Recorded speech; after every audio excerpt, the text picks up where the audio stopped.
On June 5, 1967, the precarious peace in the Middle East was shattered.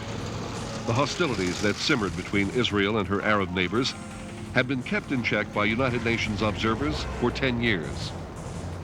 When those troops were withdrawn at the insistence of Egyptian President Nasser, tensions exploded into warfare.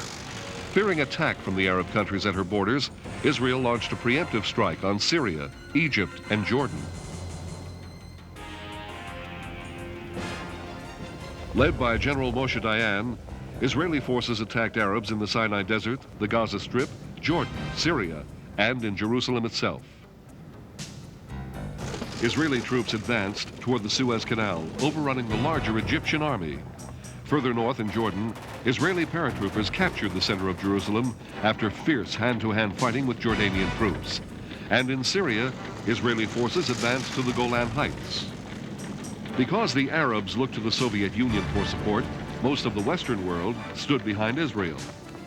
The United Nations passed a ceasefire resolution, and President Johnson called for peace. For the people of the Middle East, the path to hope does not lie in threats to end the life of any nation. Such threats have become a burden to the peace, not only of that region, but a burden to the peace of the entire world. Despite the UN resolution, Israel continued the battle. In the first 3 days, there were at least 100,000 casualties. Although both sides started with similar air forces, the Israelis wiped out the Egyptian Air Force in the opening stages of the campaign, with dawn attacks on airfields. Israel's subsequent command of the air facilitated its rapid success in the ground campaign. 4 days after the start of the offensive, after a desperate counterattack had left the remnants of the Egyptian army trapped behind Israeli lines, Egypt admitted defeat and accepted the United Nations ceasefire resolution. President Nasser resigned. After only 6 days, Israel had gained all of its objectives and announced that it was accepting the United Nations ceasefire resolution. As the last Arab general surrendered, Israel held territory many times its own size. When the war was over, Israeli forces occupied the whole Sinai Peninsula. The Arabs had lost the old city of Jerusalem, the Gaza Strip, the West Bank, and the Golan Heights. General Dayan, Israeli defense minister, is just about the most renowned soldier in the world just now. He planned and mounted at precisely the right moment what is destined to be regarded as a classic military campaign. Although the 6-day war was over quickly, it was a milestone in the complex Arab-Israeli history. Israel's surprising win notified the Arab world that Israel and its military were a force to be reckoned with in the Middle East. The simmering tensions erupted into another full-scale war in 1973. 6 years later, the political stalemate was broken when the leaders of Egypt and Israel signed an historic treaty. The process was furthered in 1993 when Israel came to terms with the Palestinians.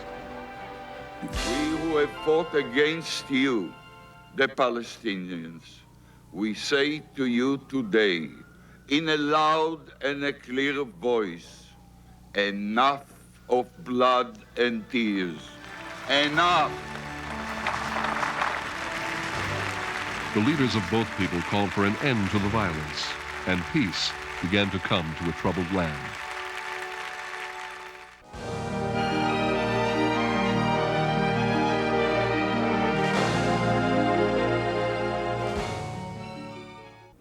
Nearly everyone in South Vietnam feels that some kind of communist offensive is on the way. It might even come this week in the season of Tet, the South Vietnamese New Year.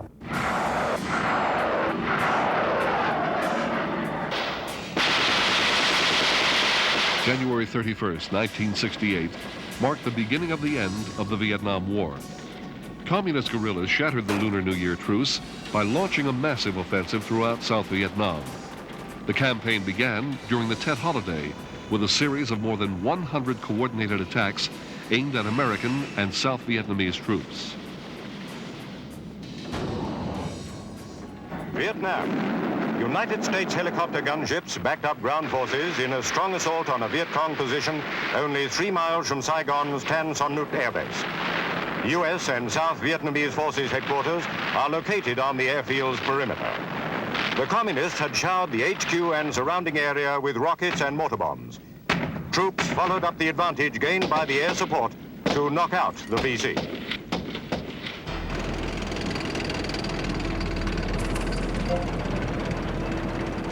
Within 24 hours, communist forces struck at virtually all the major cities in the country, including Saigon.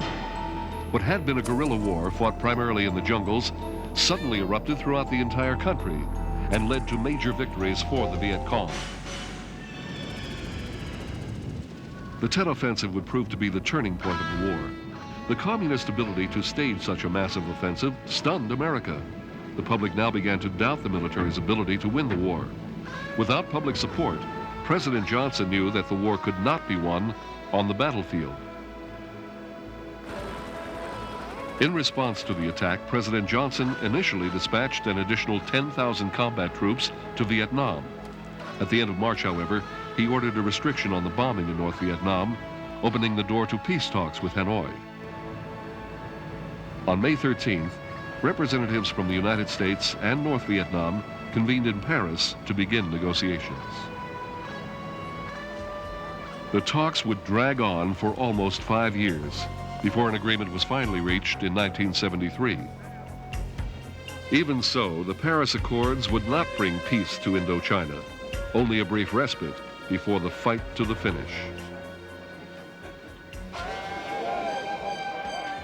On the morning of April 30th, 1975, more than 2 years after the peace treaty was signed, communist forces would overrun Saigon, and the last American troops would finally leave Vietnam.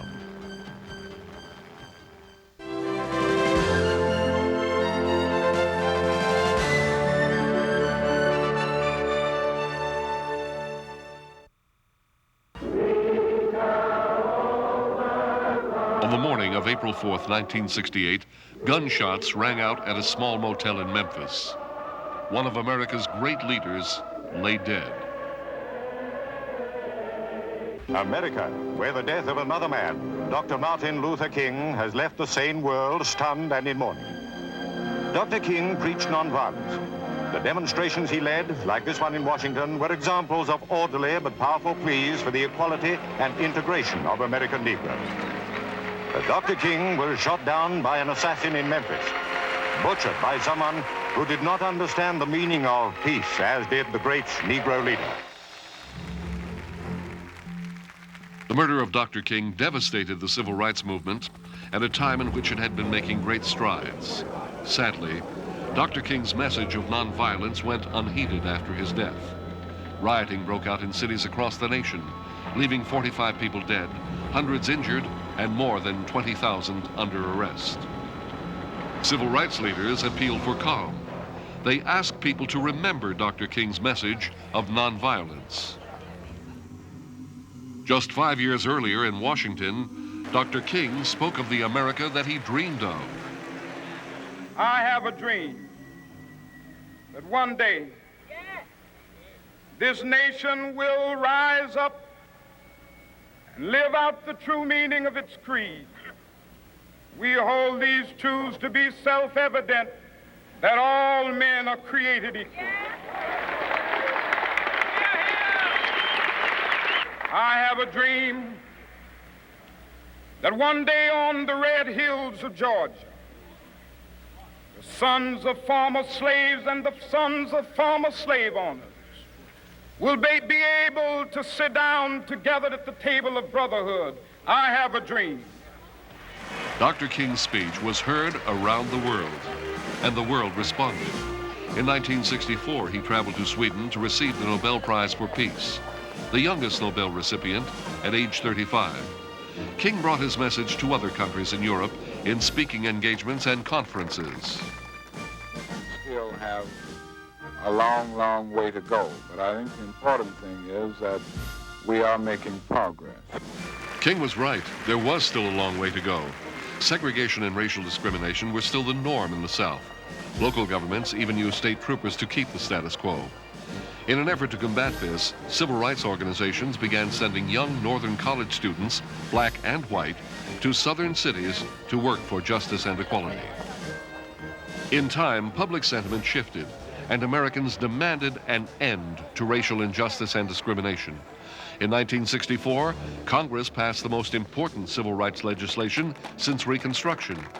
President Kennedy initiated the bill, but it was his successor, Lyndon Johnson, who lined up the votes to get it passed. This Civil Rights Act is a challenge to all of us to go to work in our communities and our states, in our homes and in our hearts, to eliminate the last vestiges of injustice in our beloved country.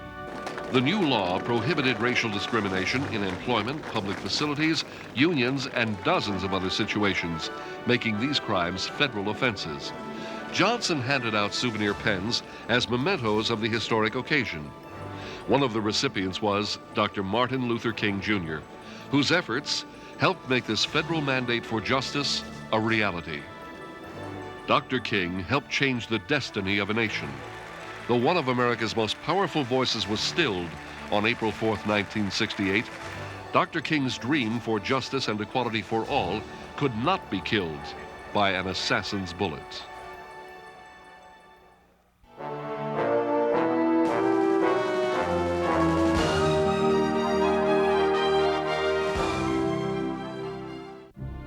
In the early morning hours of June 5th, 1968, New York Senator and presidential candidate Robert Kennedy was shot and mortally wounded as he left a rally at the Ambassador Hotel in Los Angeles.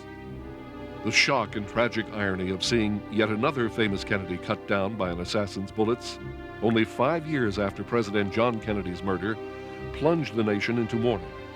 Along with the assassination of Martin Luther King, Jr. a few months before, Robert Kennedy's death seemed to symbolize for many the violence and political chaos of the turbulent 1960s.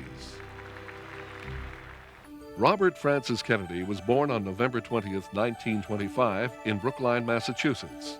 His father, Joseph P. Kennedy, was a millionaire businessman who had also served in government. Joseph Kennedy instilled in his 9 children an intense competitive nature and desire to succeed. At the age of 27, Robert, or Bobby as he was known to friends, entered the political arena and managed the winning Senate campaign of his older brother, John Kennedy, in 1952. Soon after, in Washington, D.C., Bobby worked as a legal counsel on various Senate committees. In 1960, at the age of 34, Bobby successfully managed his brother John Kennedy's winning presidential campaign against Republican Richard Nixon. The new president soon appointed Bobby to be United States Attorney General, the youngest Attorney General in American history. As the president's closest advisor, Robert Kennedy played a key role during many important crises. On October 14, 1962, American spy planes took pictures of Soviet missile sites in Cuba. These sites had the capability to launch nuclear missiles at much of the United States. President Kennedy quickly formed a crisis response team, later known as the Executive Committee, or EXCOM, to meet in secret and debate U.S. options in the face of this aggressive Soviet move. Robert Kennedy led many of EXCOM's crucial deliberations. The Attorney General ultimately helped convince the president to blockade Cuba, rather than mounting a full-scale airstrike and invasion. This crucial decision not to use force ultimately allowed the Soviets to back down without losing face and helped prevent a full-scale nuclear war from erupting between the superpowers. On the domestic front, the Justice Department under Kennedy's leadership energetically enforced laws to protect African American civil rights. Kennedy sent soldiers and U.S. Marshals to Mississippi in 1962 to implement a court order that allowed the first African American, James Meredith, to attend the University of Mississippi. On November 22, 1963, the course of Robert Kennedy's life, as well as America's history, was forever changed when President John Kennedy was murdered in Dallas.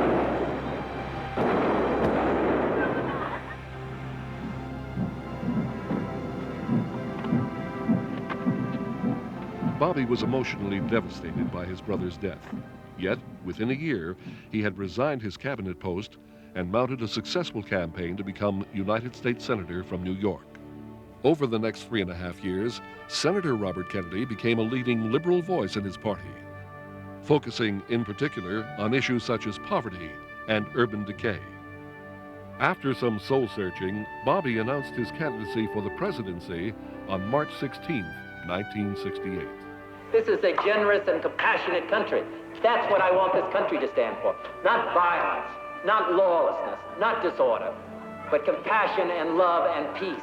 That's what this country should stand for, and that's what I intend to do. After winning the California primary on June 4th, Kennedy seemed likely to win the Democratic presidential nomination. But as Bobby left a victory celebration at the Ambassador Hotel in Los Angeles, he was fatally shot by a disgruntled Palestinian immigrant named Sirhan Bishara Sirhan. A stunned and grieving nation turned out to honor Kennedy and his commitment to America. Bobby Kennedy was laid to rest near his slain brother, President John Kennedy, at Arlington National Cemetery. Robert Kennedy was an inspirational and dynamic leader who helped shape the course of American history. Perhaps the greatest tragedy of Robert Kennedy's murder lay in the sense of his unfulfilled promise. What might this visionary man have accomplished if only he had lived? And I don't think we have to accept the idea that the stain of bloodshed is going to be ever across our country. Jefferson once said about the United States, we were the last best hope of mankind. That's what I want the United States to be. This is a generous and compassionate country. That's what I want this country to stand.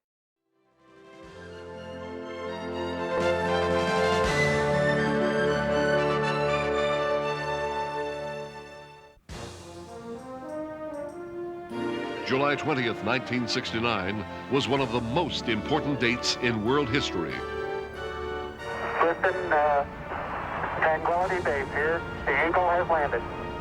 600 million people watched on live television as Americans landed on the moon and took a giant leap for mankind. More forward, drift into the right a little. The event fulfilled a promise made 8 years earlier by President John F. Kennedy when he set forth America's commitment to the space program.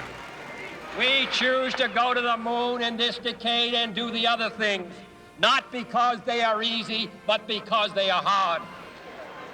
A major step towards that goal had occurred on Christmas Eve, 1968, when the first men orbited the moon. This is the moon, as no man had ever seen it before. A rugged place of craters, mountains, and vast featureless plains. 70 miles above this uninviting, yet so sought-after world, astronauts Frank Borman, James Lovell, and William Anders orbited in Apollo 8, looking coolly down on a scene they factually described as like plaster of Paris. 7 days later and 500,000 miles into the unknown and back, 3 heroic astronauts returned safely to Earth. On May 18th, Apollo 10, manned by 3 brave explorers, Stafford, Young, and Cernan, was launched. Their mission, to prepare the way for man to set foot on the moon, to knock on the door of our neighbor, but not to enter. In Apollo 10, nicknamed Charlie Brown by the 3 astronauts, they swooped low over the lunar surface.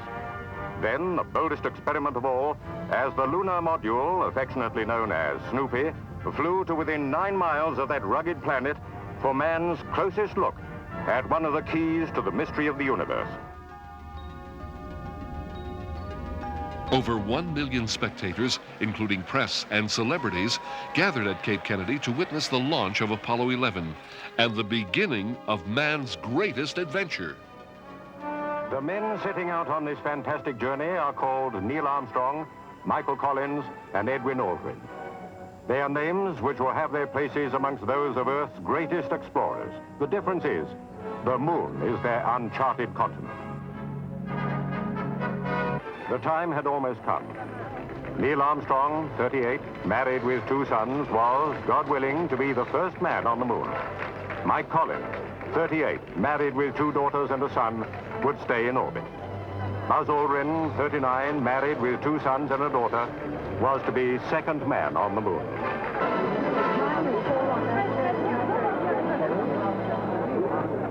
The countdown had reached its zero climax.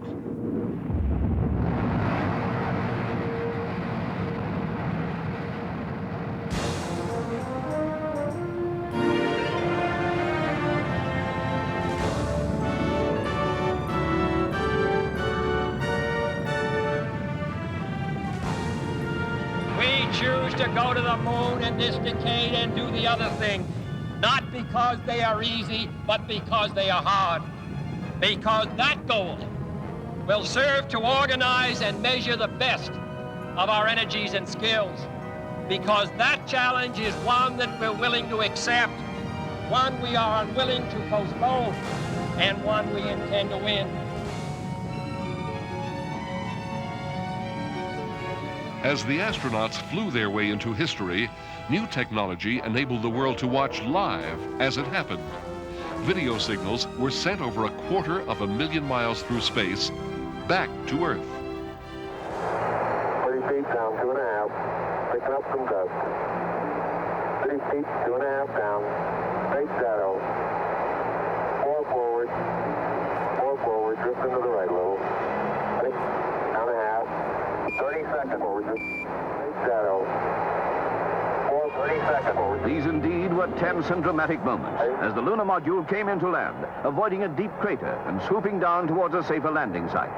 The film camera was pointing out of the LEM's right-hand window, and with only a few feet to go, lunar dust was clearly seen spraying up, disturbed by the rocket thrust. Both auto, decent engine command override off. Engine arm off. 413 is in. This was the moment of touchdown. I'm at the foot of the ladder. I'm going to step off the limb now. That's one small step for man, one giant leap for mankind.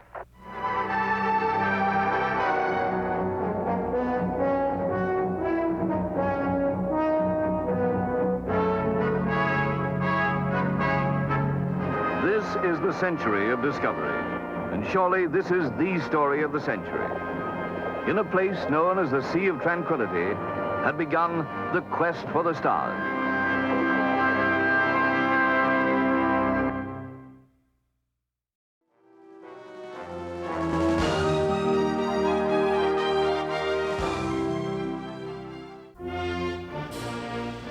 February 22nd, 1972, U.S. President Richard Nixon made an historic trip to Beijing, reopening the door to China for the first time since the communist takeover in 1949.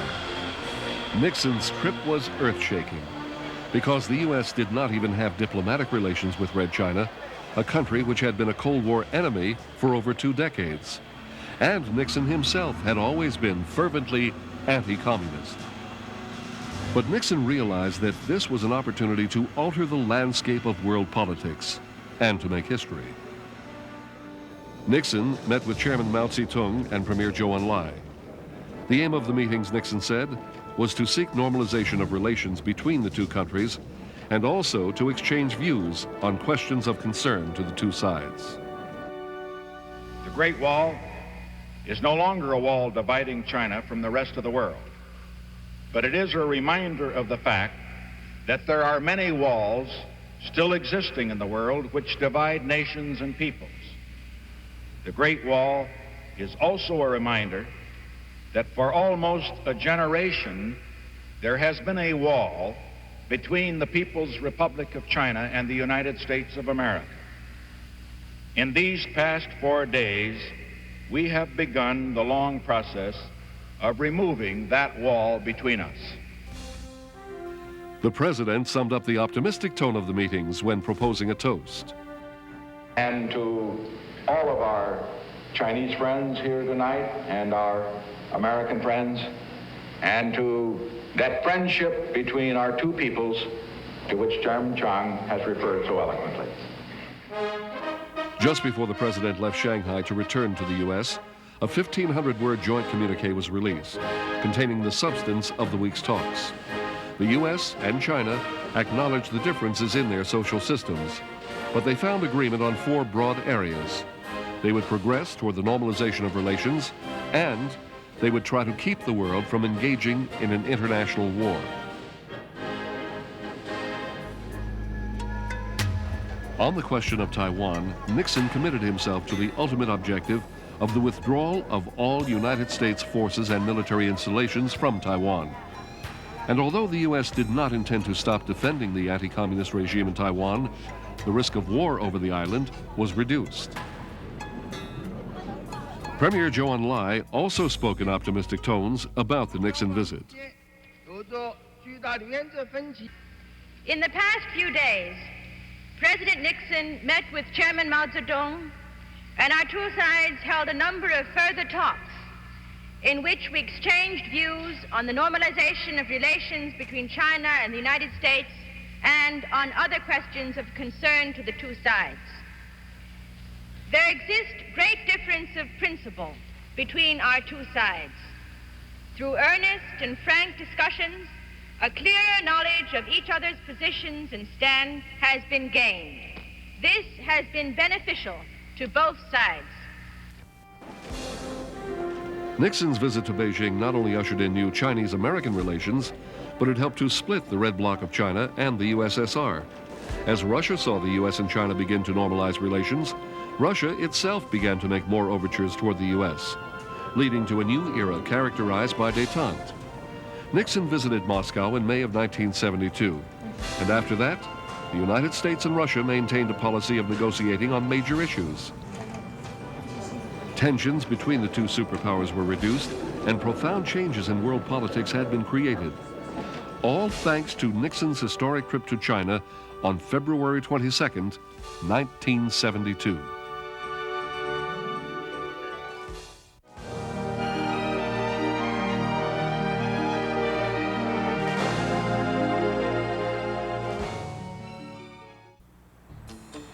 September 5th, 1972. The world was shocked when 11 Israeli athletes were murdered by Arab terrorists at the Munich Olympics. A radical group called Black September had infiltrated the area where 10,000 athletes were staying. At 5 a.m., the terrorists broke into the Israeli dorm. A coach managed to sound an alarm, allowing 18 team members to escape. But 2 athletes were shot and 9 were taken hostage. By 9 in the morning, the Olympic Village was surrounded by hundreds of police officers and 24 sharpshooters. At noon, the extremist group announced their demands: the release of 100 Palestinians from Israeli jails and their own safe passage out of West Germany. Negotiations ensued, but Israel would not meet the terrorist demands. The terrorists and their hostages were flown by helicopter to a West German air base, where a plane was waiting. At the airport, German sharpshooters opened fire. The terrorists fired back, and all 9 Israeli hostages were killed, along with 4 of the 7 terrorists and a German police officer. 4 of the victims burned to death when a terrorist threw a grenade and set fire to their helicopter. The games were suspended for a time, but then continued after a memorial service for the victims. The German police received heavy criticism for the lack of security. We showed the Israelis this flat, and they agreed to it in a lot of visits. But maybe neither they nor we took into consideration this event which arrived, which came from outside the Olympic Village. In Israel, thousands of mourners, including fellow athletes, attended the funerals. In reprisal raids, Israel dropped bombs on Palestinian guerrilla bases. Officials tried to explain why the tragedy occurred. First, there was the decision of the Israeli government not to give in to the demands of the terrorists under any circumstances. And second, the decision of the German government not to let the perpetrators and hostages leave the country. I would emphasize that I consider both decisions to be right. The Arab terrorist attack on the Israeli athletes on September 5, 1972, was the darkest day in Olympic history. It was ironic and tragic that an event with the sole purpose of celebrating brotherhood and athletic excellence would be the stage for a bloody terrorist act. Sadly, it showed us how far mankind still had to go to achieve true peace and unity.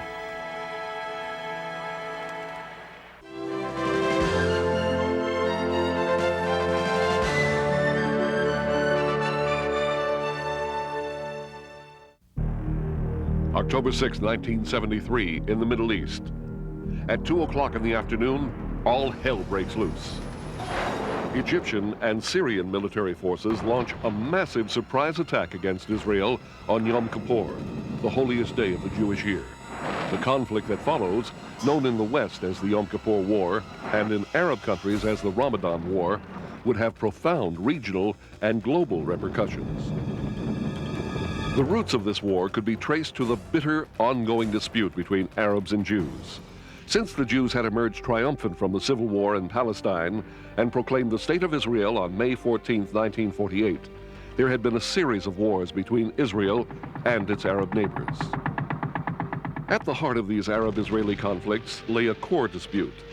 The Arab countries wanted to preserve the former State of Palestine as a part of the Arab homeland, but the Jews had established their own country on this territory.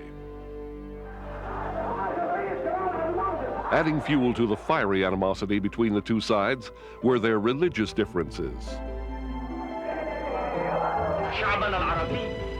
The Arabs believed in Islam, and the Israelis practiced Judaism.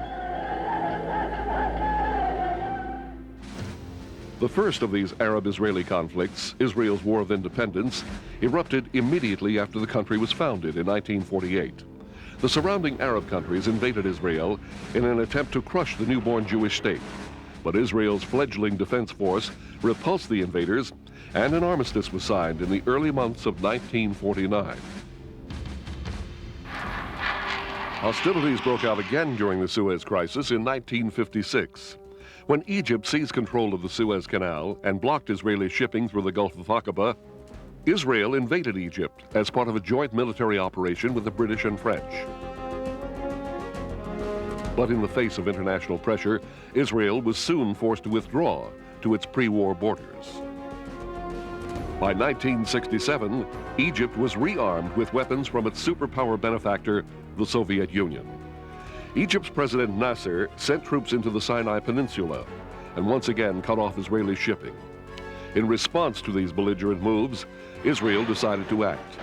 In a stunning and brilliantly executed preemptive attack, the Israeli military routed the forces of Egypt, Syria, and Jordan. This military triumph, known as the Six-Day War, was a humiliating defeat for Arab political and military leaders.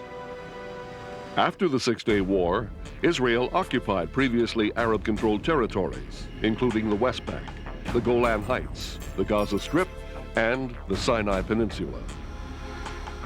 But in the wake of its overwhelming military success and riding a wave of post-war economic growth, Israel grew carelessly complacent and overconfident.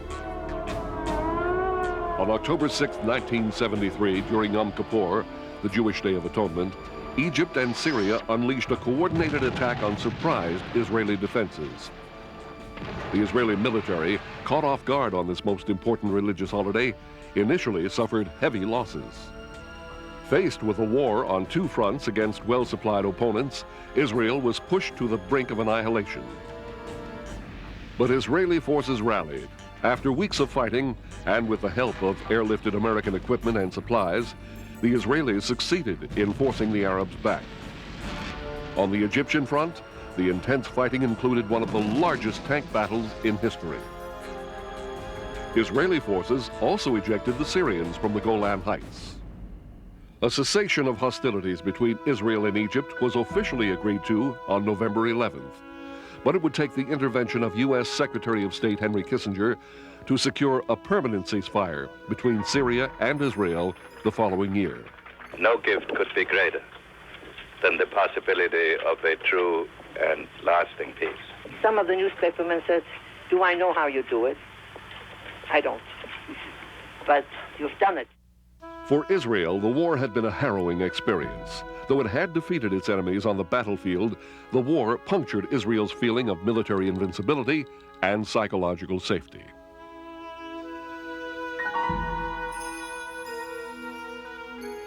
But for the Arab states, despite their eventual defeat, the war was seen as a psychological victory that restored their military honor and prestige. The Yom Kippur War also touched off a serious crisis between the superpowers when the Soviet Union threatened to send troops into the Middle East to enforce the Arab-Israeli ceasefire. President Nixon ordered American forces worldwide to Defense Condition 3, or Red Alert. Eventually, tensions cooled, and a superpower clash was avoided. The specter of a nuclear confrontation between East and West galvanized U.S. Middle East peace efforts. This would eventually lead to the signing of the Camp David Peace Accords, and much later, the Oslo Peace Accords. Though the Yom Kippur War had been a dangerous and deadly affair, it eventually led to renewed efforts for peace that still continue to this day.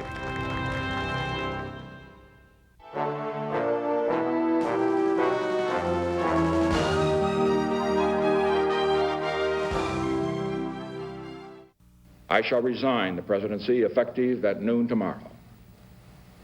Vice President Ford will be sworn in as president at that hour in this office.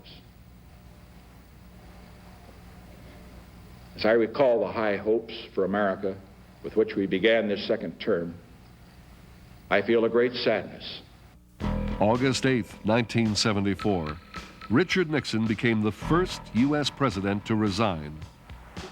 Nixon's downfall was largely due to the Watergate scandal, which began on June 17, 1972, when 5 men were arrested at the Watergate complex in Washington, D.C. They were caught breaking into the national headquarters of the Democratic Party. E. Howard Hunt and G. Gordon Liddy were also accused of illegal activity.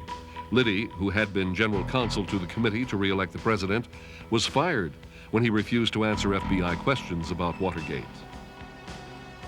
These 7 men were indicted on charges of burglary, conspiracy, and wiretapping, and were later sentenced to prison terms. At first, it seemed that Nixon had nothing to hide. And I pledge to you tonight from this office that I will do everything in my power to ensure that the guilty are brought to justice and that such abuses are purged from our political processes in the years to come, long after I have left this office. However, many people, including Democratic presidential candidate George McGovern, thought Nixon did have something to hide. I charge that the Nixon administration commanded that the Democratic bugging case be whitewashed by the Justice Department and the grand jury under its control. McGovern hoped that the Watergate case would be a major campaign issue which would help elect him president, but Nixon won in a landslide victory in November.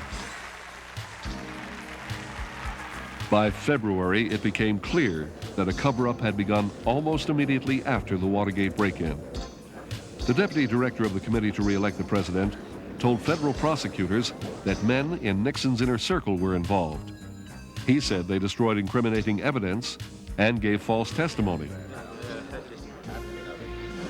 In early 1973, the U.S. Senate established an investigative committee led by Senator Sam Ervin. Nixon's ex-consul, John Dean, told the committee that Nixon knew all about the cover-up.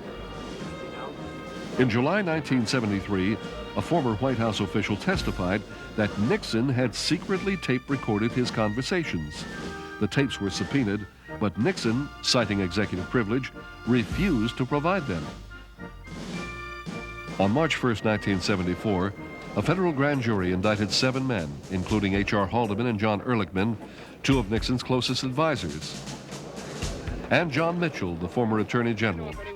The charges were conspiracy to obstruct justice. There's no one can promise that except the president. I'm sure he... On April 30th, Nixon released edited transcripts of the tapes, but they contained suspicious gaps. Federal Judge John Sirica subpoenaed additional tapes, and when Nixon refused, the case went to the Supreme Court. The court unanimously ruled against Nixon 8-0. The House Judiciary Committee recommended that Nixon be impeached on 3 charges: obstruction of justice, abuse of presidential power, and trying to impede the impeachment process by defying committee subpoenas. Nixon finally released 3 tapes on August 5, 1974. One revealed clearly that Nixon had been actively involved in the cover-up.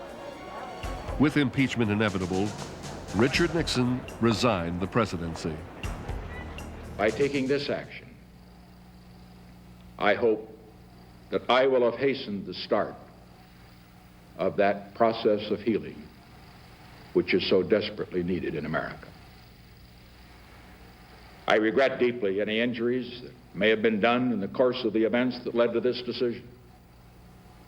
I would say only that if some of my judgments were wrong, and some were wrong, they were made in what I believed at the time to be the best interest of the nation. Though the public was deeply troubled by the reckless actions of the Nixon White House, most Americans took comfort in the fact that the federal system of government did work. Nixon's resignation was proof of that. The worst political scandal in U.S. history was finally over.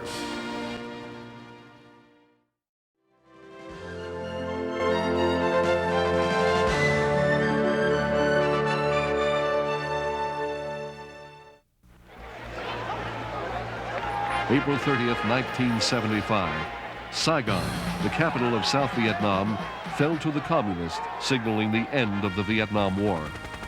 Saigon was later renamed Ho Chi Minh City after the late North Vietnamese communist leader. After the French defeat at Dien Bien Phu in 1954, Vietnam was divided in half. Despite a treaty, the North wanted the whole country. In 1965, the first American ground forces were formally committed to the defense of South Vietnam. Within 2 years, hundreds of thousands of U.S. troops were there. In 1968, the North's successful Tet Offensive stunned America. There seemed to be no end in sight. In April of 1972, after the North Vietnamese undertook a major assault, President Nixon ordered the bombing of North Vietnam. Tonight, I can say to you with confidence that because of the progress that has been made, I am confident that we shall succeed in achieving our objective, which is peace with honor and not peace with surrender in Vietnam. In August, the North Vietnamese agreed to a ceasefire proposal. But soon, the heaviest fighting of the war broke out, as both sides tried to make last-minute territorial gains before the official start of the ceasefire. Weeks went by, and the communists still did not sign the agreement. Nixon upped the ante again. He warned Hanoi that unless serious negotiations resumed within 72 hours, he would order the unrestricted bombing of the North, including saturation bombing by the U.S. Air Force's massive B-52s. When Hanoi failed to reply, Nixon gave the order for the heaviest bombing campaign since World War II. Within days, the North Vietnamese agreed to a truce. On February 5, 1973, the ceasefire papers were signed. For the United States, the war was over, but it had ended in an ambiguous stalemate, and no one felt victorious. By the end of 1973, all American combat troops were out of Vietnam. But the signing of the truce did not mean the end of the fighting. An additional 50,000 Vietnamese were killed in battle in the first year after the truce. While Hanoi claimed it supported the peace agreement, it continued to send thousands of tons of weapons and tens of thousands of troops into South Vietnam. And this time, the United States was not there to help. On April 30th, Saigon fell to the communists. The Americans who were still in Saigon were evacuated, as were more than 5,000 South Vietnamese. Many were airlifted to carriers in the South China Sea. Others fled the country in whatever boats they could get on. About half of South Vietnam's population had become refugees by the end of the year. The communist victory of April 30th, 1975 shook the world and the lives of millions of people.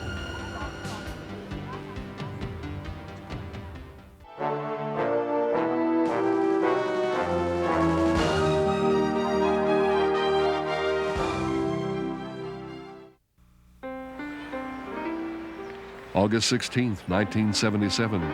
The King is dead. Elvis Presley died at the age of 42.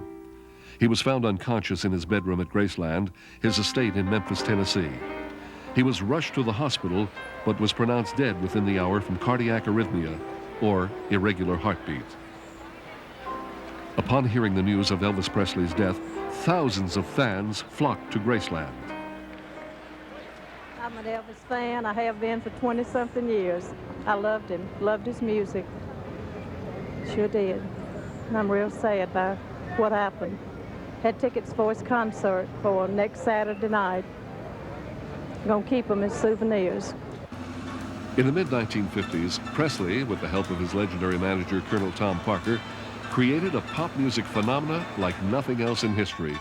Elvis combined rhythm and blues with rockabilly in a totally unique style called rock and roll. America's teenagers went crazy for it.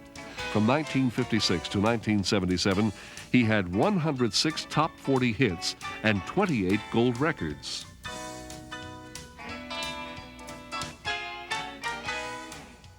His hits included Heartbreak Hotel, Jailhouse Rock, Hound Dog, Don't Be Cruel, Love Me Tender, and All Shook Up. Presley also appeared in 33 movies, which increased his worldwide fame and popularity. By the late 50s, he was an international hero and sex symbol. Millions of fans were devastated when Presley was drafted in 1958, and hundreds of them showed up to see him off as he was shipped overseas to Germany. How the Army would stand the impact of Mr. Presley was a big question months ago, but not now, as Elvis explains. Elvis, since you've been in the Army, have the boys given you kind of a rough time in the barracks because of your past career, would you say? No, sir, I was very surprised. I've never met a better group of boys in my life. They probably would have if it'd been like everybody thought. I mean, everybody thought I wouldn't have to work and I would be given special treatment and this and that. But when they looked around and saw I was on KP and I was pulling guard and everything just like they were, well, they figured, well, he's just like us. While Presley was in Germany, he met Priscilla Beaulieu, the daughter of a lieutenant colonel. Priscilla was only 14 at the time. 8 years later, in 1967, they were married. As the years went by, former employees spoke openly about Elvis's problems with drugs. He also battled a weight problem. Regardless of his flaws, his legions of fans stayed loyal. And on August 16, 1977, millions of music lovers the world over mourned the loss of the one and only king of rock and roll, Elvis Presley.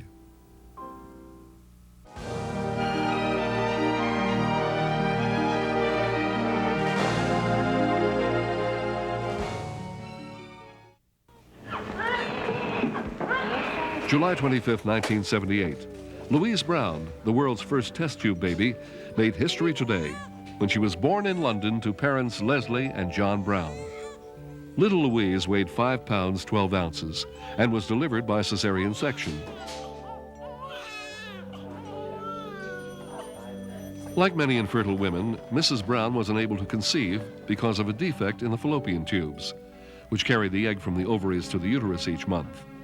Therefore, the egg could not be fertilized normally. Test tube fertilization was developed by Dr. Robert Edwards and Dr. Patrick Steptoe. First, they extracted an egg when it was ready to leave the ovary. Then, the egg was put into a laboratory dish and fertilized with sperm. Once fertilization and early development had taken place, the embryo was then implanted into the mother's uterus.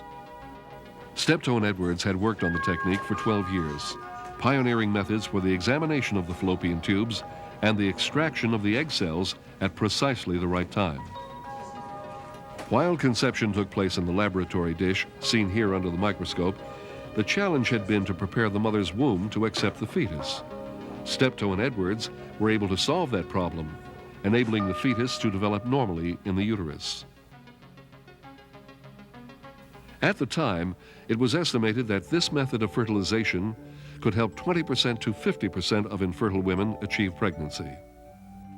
In the years to follow, there would be tens of thousands of test tube babies born, with millions more to be born in the future. And all their parents could look back to July 25, 1978, when Louise Brown's birth gave them hope to have their own children.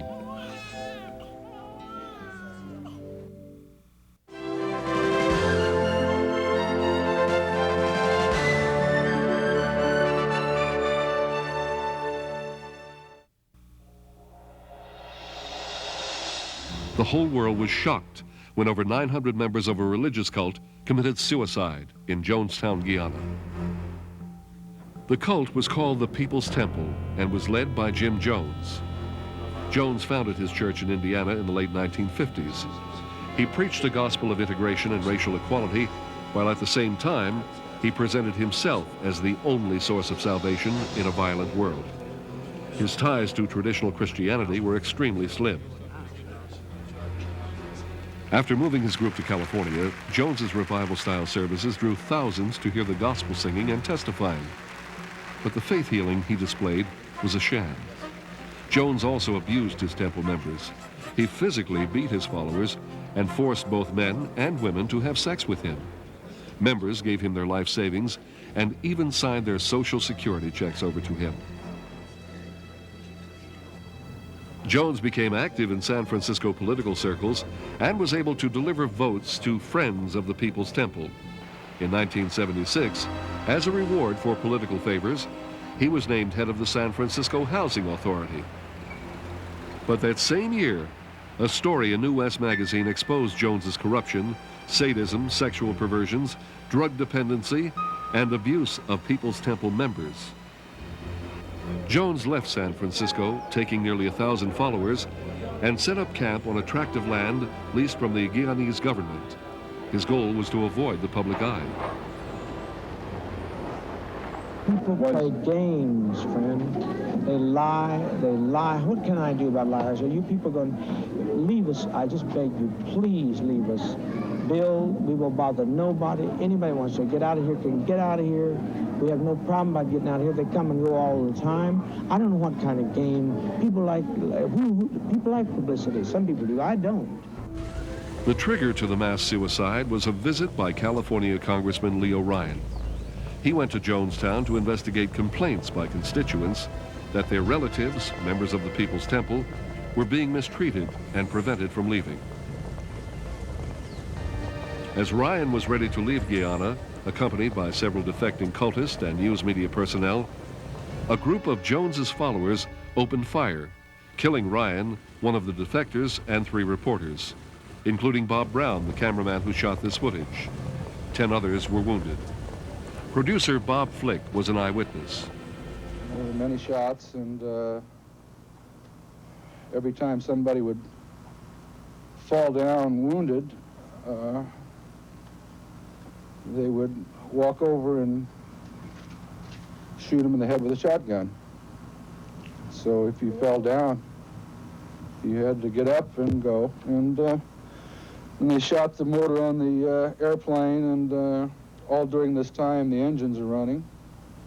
And the pilot, I guess, is talking on the radio. They made no effort to kill the pilot. They waved the Guyanese people out of the way, and were only to kill Americans. Following the attack, Jones instructed his followers to carry out the mass suicide ritual which they had been practicing. They swallowed a concoction of Kool-Aid mixed with cyanide. The liquid was fed to small children. Those members who refused to drink were shot or injected with poison, but most drank willingly. Jones himself was found on the altar, a bullet wound in his head. A few members managed to escape into the forest. Even after the tragedy, People's Temple members in San Francisco couldn't believe what had happened. We are nonviolent people. Reverend Jim Jones has always deplored violence, and whatever the circumstances of the airstrip incident, it is not the kind of action anyone within the temple would ever precipitate. But someone did precipitate the plan of mass suicide. And over 900 people obediently followed an evil, evil man to their own deaths on November 18th, 1978.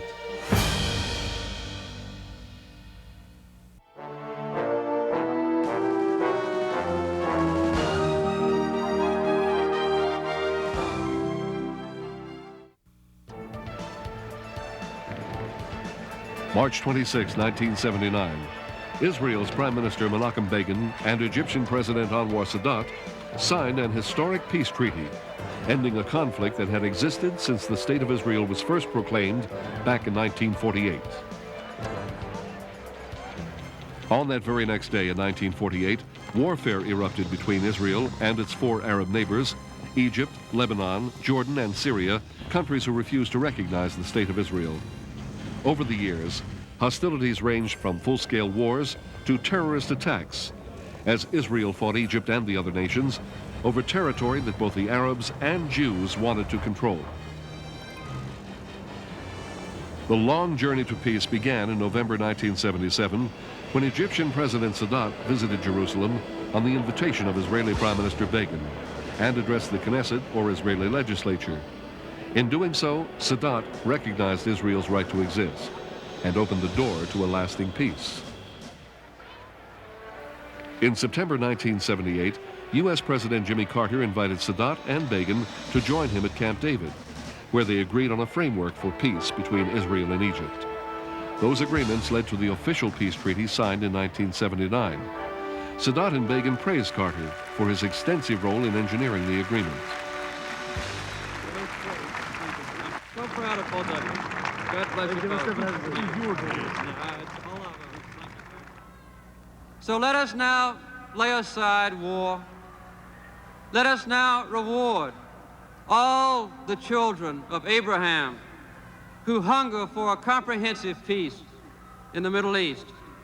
Let us now enjoy the adventure of becoming fully human, fully neighbors, even brothers and sisters. We pray God together that these dreams will come true. I believe they will. The peace treaty took months to negotiate, and diplomats worked past midnight on the day it was to be signed to finalize the language. The treaty called for phased Israeli withdrawal from the partially demilitarized Sinai and for normalization of Egyptian-Israeli diplomatic, economic, and cultural relations. Sadat was not supported in his peace efforts by the other Arab nations. The foreign ministers of 18 Arab countries decided to cut diplomatic and economic relations with Cairo. Sadat said he knew of the risks when he signed the treaty. Let there be no more wars or bloodshed between Arabs and Israelis. Let there be no more suffering or denial of rights. Let there be no more despair or loss of faith. Let no mother lament the loss of her child. Let no young man waste his life on a conflict from which no one benefits. I have signed the Treaty of Peace with our great neighbor, with Egypt. The heart is full and overflowing. Egypt and Israel's historic treaty, signed on March 26, 1979, sent an inspiring message of hope and peace throughout the world.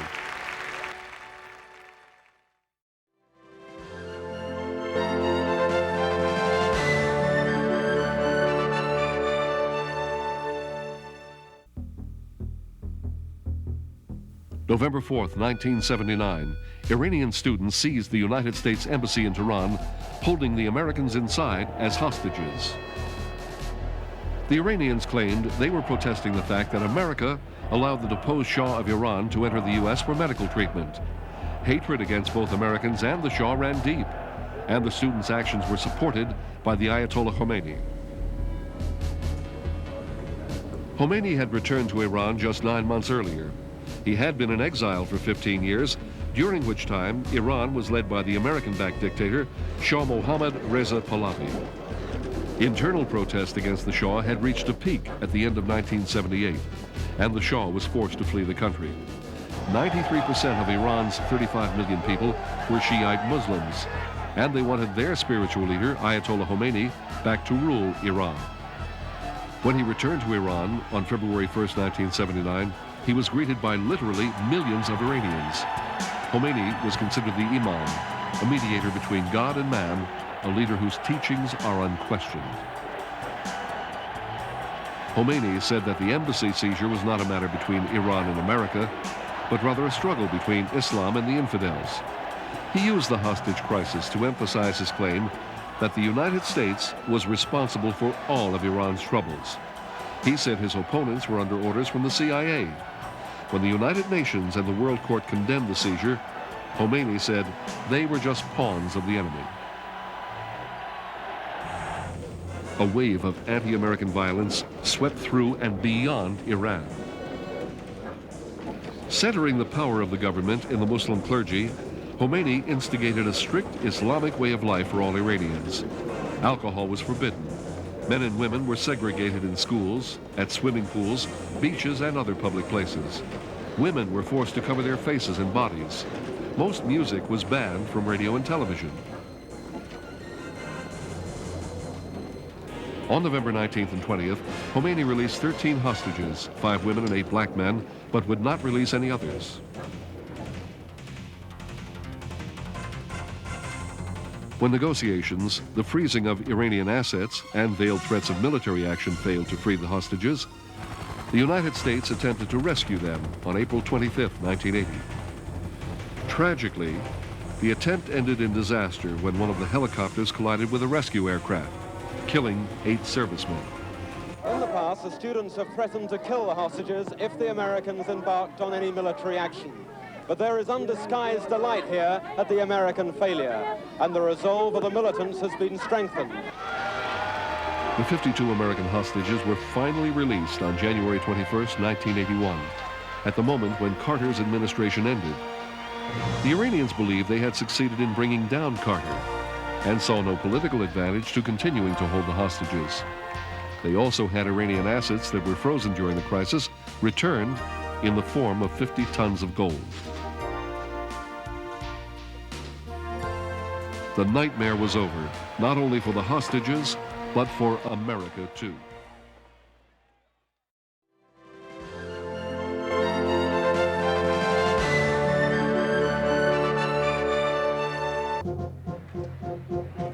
Place your left hand on the Bible and raise your right hand and repeat after me. January 20th, 1981. As Ronald Reagan was sworn in as the new President of the United States, the 52 Americans who had been held hostage as political prisoners in Iran were set free after 444 days in captivity. And will, to the best of my ability, preserve, protect, and defend. Preserve, protect, and defend the Constitution of the United States. The Constitution of the United States. So help you God. So help me God. The hostages had been held in Iran since November 1979, shortly after the Muslim leader, the Ayatollah Khomeini, led a fundamentalist revolution, turning Iran into a Muslim state. A group of his followers attacked the American embassy and took 52 of its occupants hostage. Even though Khomeini did not directly hold the Americans hostage, he certainly used their incarceration to garner world attention for his cause and as leverage with the United States. Khomeini believed America and the West to be the greatest enemies of his Muslim nation. In America, the hostage crisis proved to be President Jimmy Carter's most perplexing problem and hovered over his re-election bid in 1980. His inability to gain the release of the 52 Americans and a failed military rescue attempt contributed to his election defeat. BBC reporter Gavin Hewitt filed this report from Tehran. In the past, the students have threatened to kill the hostages if the Americans embarked on any military action. But there is undisguised delight here at the American failure, and the resolve of the militants has been strengthened.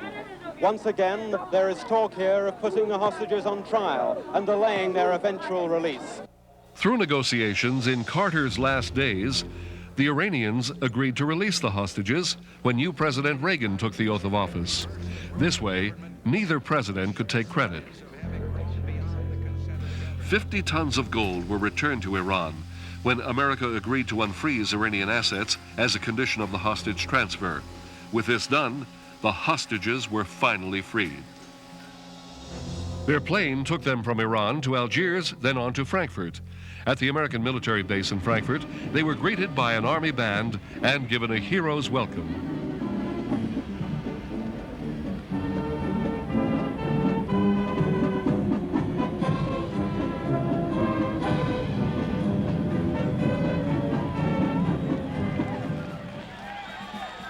Finally, they boarded one last plane for the trip home. After a 444-day nightmare, these men and women would soon be on American soil and reunited with their loved ones. Have a nice trip home. That's great. So fabulous. Once back in America, the former hostages were given a classic New York welcome. A giant ticker tape parade was held in their honor. The celebration was planned by the outspoken mayor of New York City, Ed Koch. When the State Department tried to discourage the mayor from hosting such a parade, Koch replied that he would have a parade even if only one freed hostage attended. New Yorker Barry Rosen said he'd be there, and 21 others joined the parade. Tens of thousands turned out in the 20-degree weather to welcome the ex-hostages home. The drama of the American hostage crisis not only brought down a presidency, but it also held a nation hostage. On January 20th, 1981, far more than the 52 Americans gained their freedom, all of America felt free again.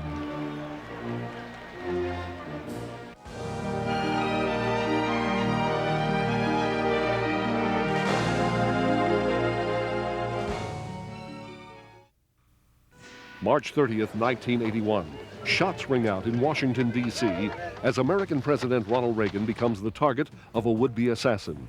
Reagan had been in office only 2 months when he was shot, leaving a hotel after a speaking engagement. Ironically, the speech Reagan gave was about the government's role in protecting society. Government's first duty is to protect the people, not run their lives. What have been some of the results of this straying from basic principles? Well, for one, violent crime has surged 10%, making neighborhood streets unsafe and families fearful in their homes. Presidents often spoke at the Washington Hilton and had used the side entrance because generally it was easier to guard. At 2:25 in the afternoon, Reagan walked off the podium and exited the building.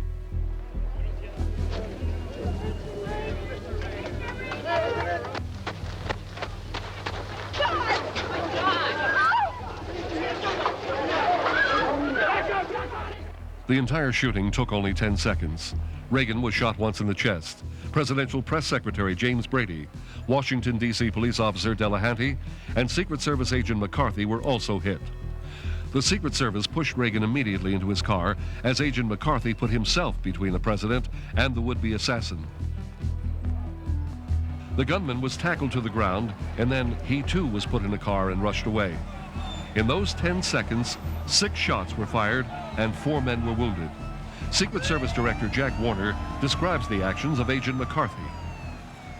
He was forming an inner perimeter, like an umbrella, around the president. He senses where the shots are coming from, gets in between the president and the shots, and unfortunately was very successful because he injured himself. However, he probably did prevent another bullet from hitting the president. The would-be assassin, John Hinckley Jr., was a 25-year-old college dropout and the son of an oil executive. Hinckley had been working at a radio station prior to shooting at the president.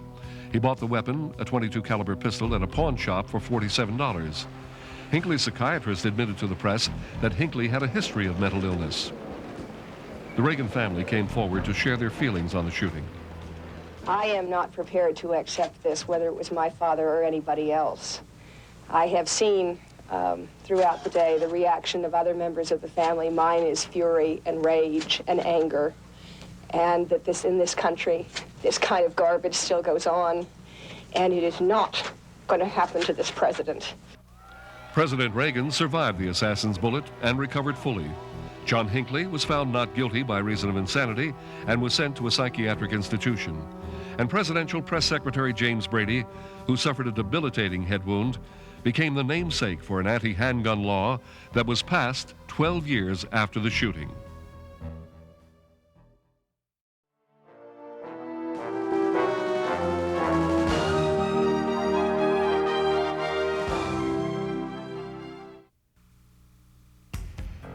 October 6, 1981 shook the world when Anwar el-Sadat, president of Egypt, was assassinated by members of his own armed forces.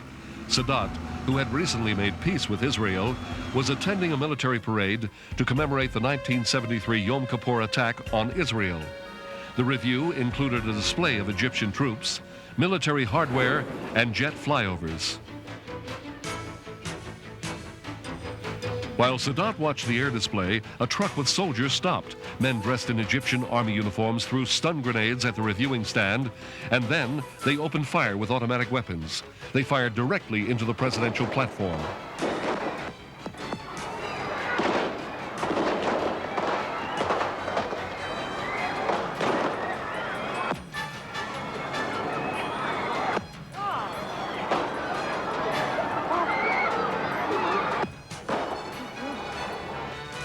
Sadat's security force returned fire, but the attack happened so quickly that their response was too little, too late. 11 people were killed, 38 injured.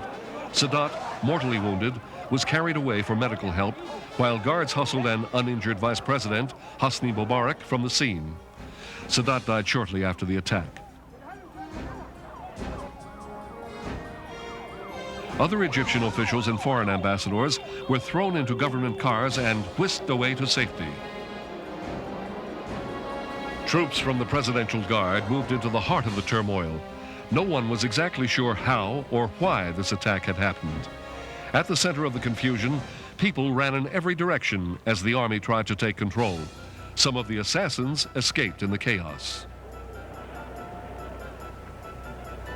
When one of the assassins was captured, soldiers had to fight off people who wanted to kill the arrested man. Officials reported that 3 of the conspirators were killed during the attack and 3 were apprehended. More co-plotters would be arrested later. It was determined that the attack was the work of a group of Muslim fundamentalists within the army. They were unhappy with Sadat's peace treaty with Israel and recent crackdowns on religious extremists. News of Sadat's assassination was met with great mourning. The future of the Middle East peace Sadat had helped forge was now uncertain.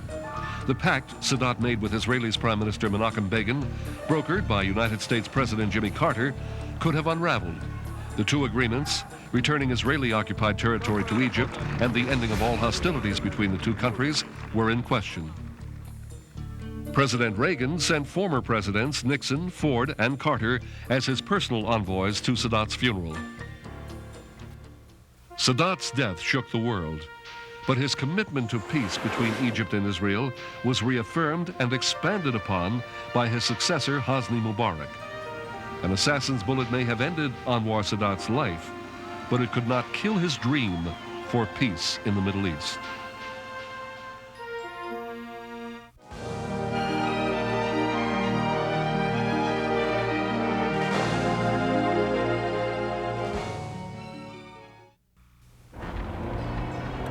April 2nd, 1982, Argentina invaded the Falkland Islands. Several thousand Argentine troops stormed the islands, easily overrunning the 84 Royal Marines stationed there. The Falklands are a group of islands about 300 miles off the coast of Argentina in the South Atlantic. Argentina had disputed authority of the islands since the British took control in 1833. Overnight, British islanders found themselves the unwilling subjects of a foreign power. The only conversation we get from these people is a gesture with a gun. I'm staying. I'm staying if it remains the Falklands, but not Argentina. In Britain, Prime Minister Margaret Thatcher spoke to Parliament. We are here because for the first time for many years, British sovereign territory has been invaded by a foreign power. After several days of rising tension in our relations with Argentina, that country's armed forces attacked the Falkland Islands yesterday and established military control of the islands. The government has now decided that a large task force will sail as soon as all preparations are complete. HMS Invincible was the first British ship to set sail for the Falklands. On her deck was most of the 1,000-member crew, among them Prince Andrew. Ashore, thousands lined the docks in a show of national support. The large ceremonial departure demonstrated Britain's full commitment of Navy, men, and war machines to defend the Falklands. The Invincible was joined by the aircraft carrier HMS Hermes. The Hermes acted as the floating command center for the Falklands operation. The entire action would rely on these ship supplies since Britain was 8,000 miles away. The British ships began an immediate blockade of the Falkland Islands. Over the next month, losses on both sides were minimal until a British submarine sank Argentina's only cruiser. Over 300 Argentinians were lost. And on May 4th, 1982, the Argentine Air Force retaliated by hitting the HMS Sheffield with an Exocet missile. About 30 British sailors were killed, and the ship was damaged so badly that it had to be abandoned. Survivors were airlifted to the Hermes. It was the first major British warship loss since World War II, and it showed that Britain would not escape the Falklands unscathed.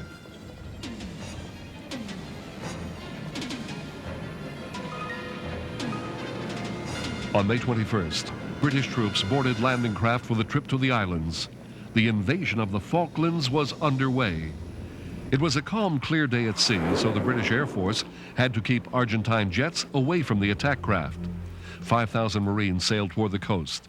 As they landed and secured a foothold, Argentine planes broke through and made successful attacks on the British Armada. Both sides suffered losses.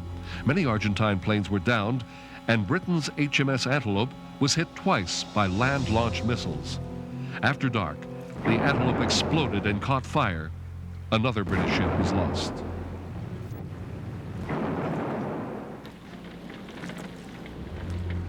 On the islands, British Marines fought their way across East Falkland to the capital of Stanley, and on June 14th, Argentina surrendered. After victory was secured, thousands lined the streets of London to pay homage to the heroes of the war. The Argentine junta may have underestimated the resolve of Margaret Thatcher and the British. It was a costly mistake. Their military regime was toppled, and democracy returned to Argentina shortly thereafter.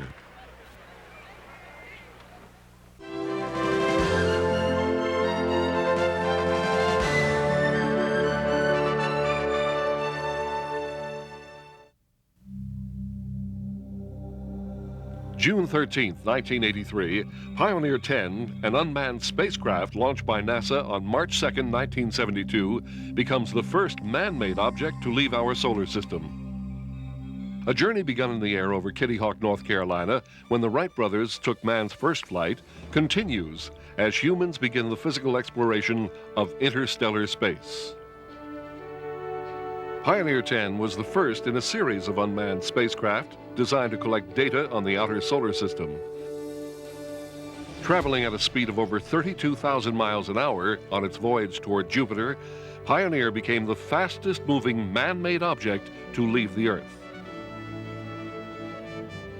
21 months later, Pioneer was flying 81,000 miles above Jupiter. Its speed boosted to over 82,000 miles per hour by the giant planet's gravity. The spacecraft beamed back valuable information about Jupiter to eager scientists back on Earth. Pioneer 10 hurtled past Jupiter into the outer solar system, where it gathered information on solar wind and cosmic rays. Information gathered by the probe and beamed back to Earth by radio signal at the speed of light now took hours to reach NASA scientists. Pioneer 10 was soon followed by Pioneer 11, launched on April 5, 1973.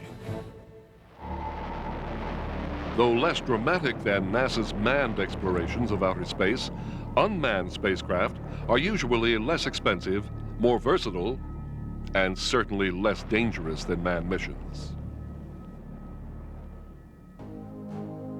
NASA has no efficient way of sending humans into the outer solar system and then back again. However, dramatic moments such as Apollo 11's epic landing on the moon helped sell the less dramatic but often more scientifically informative missions like Pioneer 10 and 11. That's one small step for man, one giant leap for mankind. In 1977, NASA launched 2 more unmanned spacecraft. Voyager 1 and 2 would explore Jupiter, Saturn, Uranus, and Neptune before hurtling out of the solar system. 2 years earlier, NASA had sent 2 probes to Mars. Viking 1 and 2 provided invaluable information and striking images of the red planet after landing on Mars in 1976. As for Pioneer 10, it continues to rocket into the vast emptiness of space.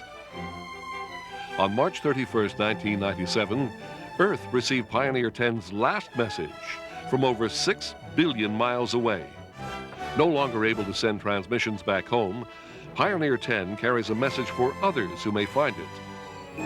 But in the remote contingency that there are interstellar spacefaring societies which might someday pick up this derelict, no longer radioing, we thought we would put a message on it to indicate a little bit of where we are, when we are, and who we are. Pioneer 10 is now Earth's first far-flung messenger of goodwill, extending our manifest destiny to the very edge of human imagination.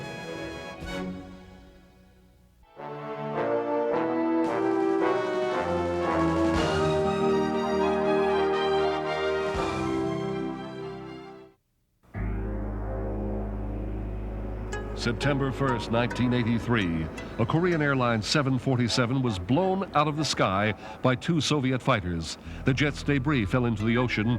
All 269 passengers were killed. Korean Flight 007 had accidentally crossed into Soviet airspace off the coast of Sakhalin Island.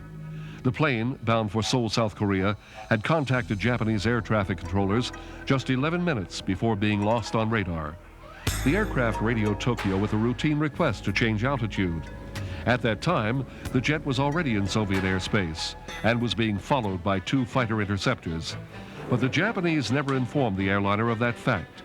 The Soviets claimed the Korean jumbo jet did not identify itself and was on a spying mission for the United States. It is not uncommon for commercial planes to inadvertently fly through the wrong airspace, but to be shot down for such a mistake was unprecedented and shocking. President Reagan played an audio tape of the Soviet pilot's attack for the American people. Here is a brief segment of the tape, which we're going to play in its entirety for the United Nations Security Council tomorrow.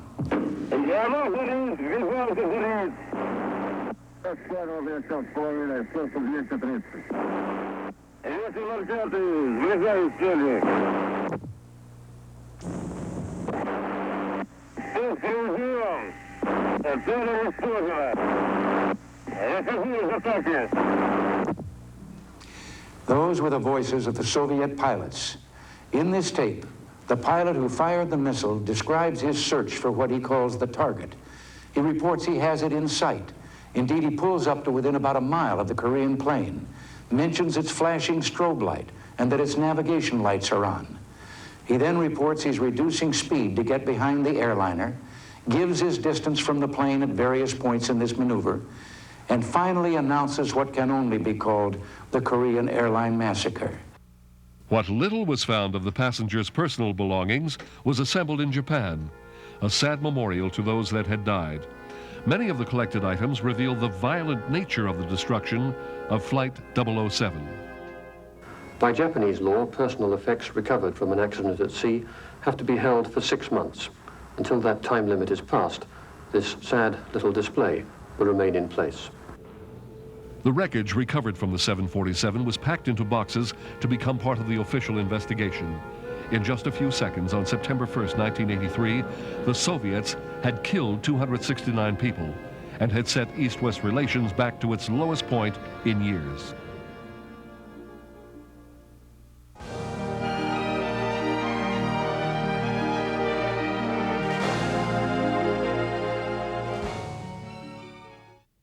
April 24th, 1984. Margaret Heckler, U.S. Secretary of Health and Human Services, makes a landmark announcement. The probable cause of AIDS has been found. We now have a blood test, which we hope can be widely available within about 6 months. Research scientists had identified the virus which led to AIDS, an epidemic ravaging the country and especially the gay community. 3 years earlier, a group of patients in Los Angeles and New York, most of them homosexuals, were reported to be suffering from a parasitic pneumonia. The gay liberation movement struggled to deflect public perception that a pleasure-seeking gay lifestyle was to blame for this fatal illness. In 1982, the Centers for Disease Control named the disease AIDS, acquired immunodeficiency syndrome, a condition occurring when the body's immune system comes under attack and leaves a patient vulnerable to infection. The CDC tracked an unsettling increase in the incidence of AIDS in the U.S. and Europe, and new reports of victims in Africa and other third world nations. Cases among heterosexuals, hemophiliacs, and intravenous drug users began to surface, and researchers deduced that a virus transmitted through blood products might explain the rapid spread of AIDS. The public responded with wariness, fueled by misinformation. Many believed they could contract AIDS by a handshake or other casual contact. Dr. Robert Gallo of the National Cancer Institute began to investigate AIDS, and drawing on crucial findings from the Pasteur Institute in Paris, he identified the culprit virus in 1984, HIV, human immunodeficiency virus. An antibody blood test became available a year later. Doctors warned that HIV could be transmitted through semen as well as blood, and agencies launched aggressive campaigns targeted to youth to practice safe sex. In October 1988, activists spread quilts across the United States Capitol Mall, displaying the names of AIDS victims. New drugs like AZT helped slow down the virus once it took hold, but they did not repel it. By the mid-1990s, sources estimated 20 million people worldwide were infected with HIV. Though the cause was named on that day in 1984, a cure is yet to be found. AIDS remains the greatest plague of the 20th century.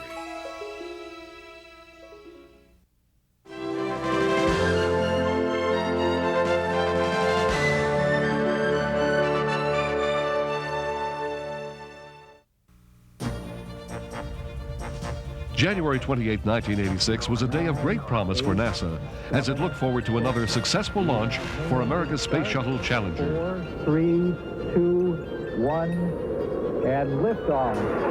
Liftoff of the 25th Space Shuttle mission, and it has cleared the tower. The launch was delayed for 2 hours that morning due to ice, but the go-ahead had been given under clear skies. This mission did have one major difference, however. The Challenger carried the first non-astronaut, a civilian school teacher from New Hampshire named Krista McAuliffe. She was on the ultimate field trip. Mission Control gave what was to be the final command to Challenger. Challenger, go and throttle up. Challenger, go and throttle up.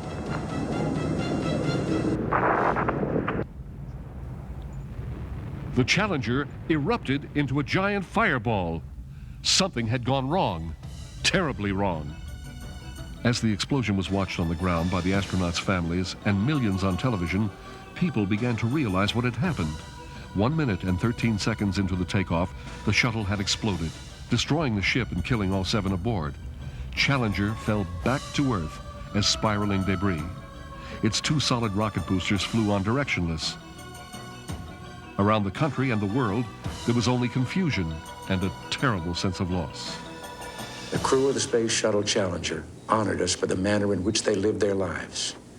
We will never forget them, nor the last time we saw them this morning, as they prepared for their journey and waved goodbye. The president tried to console a nation and the school children who had paid special attention to this mission. I know it's hard to understand, but sometimes painful things like this happen. It's all part of the process of exploration and discovery. It's all part of taking a chance and expanding man's horizons. The future doesn't belong to the faint-hearted. It belongs to the brave. The Challenger crew was pulling us into the future, and we'll continue to follow them. On the very first shuttle launch in April of 1981, it had been a different story. On that day, the entire mission had gone perfectly, from the Space Shuttle Columbia's takeoff at Kennedy Space Center in Florida to its landing on a dry lake bed in California. Initially, NASA was unsure what had caused the Challenger to explode. Quite frankly, I have not heard of any significant anomalies during that period of time. Like I said, my inputs as of now indicate that the flight was normal up until that point in time. The scattered pieces of Challenger were collected from off the coast of Florida in hopes that they would yield clues to the spaceship's destruction. They have recovered dozens of pieces. The largest piece recovered is 12 feet by 4 feet. And as NASA went about investigating what had happened, the nation and the world grieved the loss of the 7 astronauts.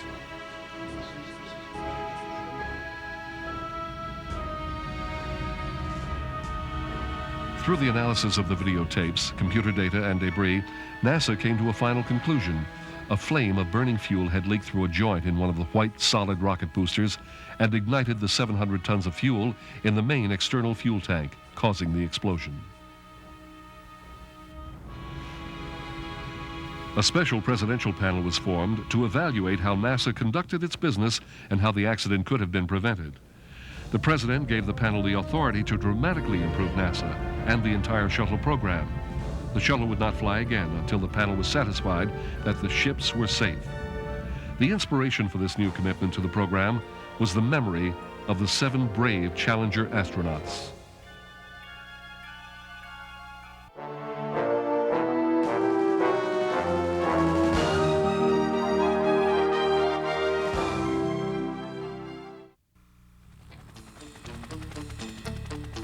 April 26, 1986, a Soviet nuclear reactor at the Chernobyl power station exploded and caught fire, causing the worst nuclear accident in world history. The Ukrainian reactor discharged deadly amounts of radiation into the atmosphere, and the released radioactive particles were carried thousands of miles over the surrounding area. In Scandinavia, the increased radiation was detected and caused the European community to question the Soviets as to whether they had had a nuclear accident. The Soviet Union waited 3 days before admitting to the world that anything had gone wrong. Reactor number 4 at Chernobyl had overheated during a systems check. The compromised cooling system caused an explosion that cracked the reaction chamber. When the reaction went out of control, a fire started and radioactive particles escaped directly into the air. What made the accident even more dangerous to the surrounding area was that the reactor was not shielded by any type of additional containment barrier. Well, this is a light water reactor, and if the thing gets very, very hot indeed, in other words, if some of this light water cooling has failed, then what happens, the actual fuel, we saw a little diagram earlier on, the fuel can get so hot it actually, the water goes to steam, and then we get a sort of fire, a reaction between the fuel and the steam. Because of the radiation and the extreme temperatures, the fire had to be fought from a distance. To battle the fire, Soviet helicopters were used to drop sand and boron onto the molten reactor. Many of the helicopter pilots risked their lives and later died from exposure to the radiation. 9 days after the accident, Moscow party chief Boris Yeltsin was the first to share any real facts about Chernobyl. 2 days later, the Soviet government told a little more about the disaster at a press conference. But even with their new openness, very few details were given and questions were pre-screened. Even Soviet leader Gorbachev seemed more interested in preparing for the upcoming May Day parade than dealing with the emergency. He and the other party officials blamed a few Chernobyl bureaucrats for not dealing with the problems more quickly. Even Pravda, the Communist Party paper, followed Gorbachev's lead. Some leaders turned out to be psychologically unprepared for work in the conditions caused by the accident in the atomic power station. A Russian television commentator appeared on Western TV to talk about the disaster. He said very little and again placed the blame for the worst nuclear disaster in history on a few local officials. We have admitted that the local authorities did, putting it roughly, goof. You see, they didn't quite assess the scale of the accident, and because of the way they acted, this whole thing happened. But on the 3rd day, everything was told to the world, and we received Mr. Bix, the Director General of the International Atomic Energy Agency, and all the data was given him, and we said we would cooperate to the full with him. We're not trying to hide anything from the world or from the international organizations. It took 2 weeks for Soviet leader Gorbachev to make an official statement about the disaster. The accident on April 26, 1986 at Chernobyl demonstrated 3 things to the world. The use of nuclear power carries with it a great responsibility and obligation to share the truth with other nations. The lasting environmental impact of nuclear power needs to be better understood.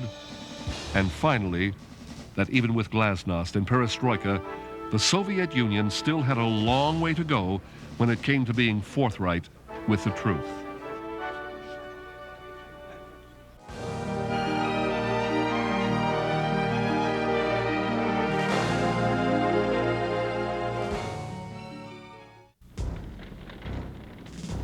December 21st, 1988, a Pan American jumbo jet flying at night over Scotland was ripped apart by a terrorist bomb, with the blazing wreckage crashing down onto the town of Lockerbie.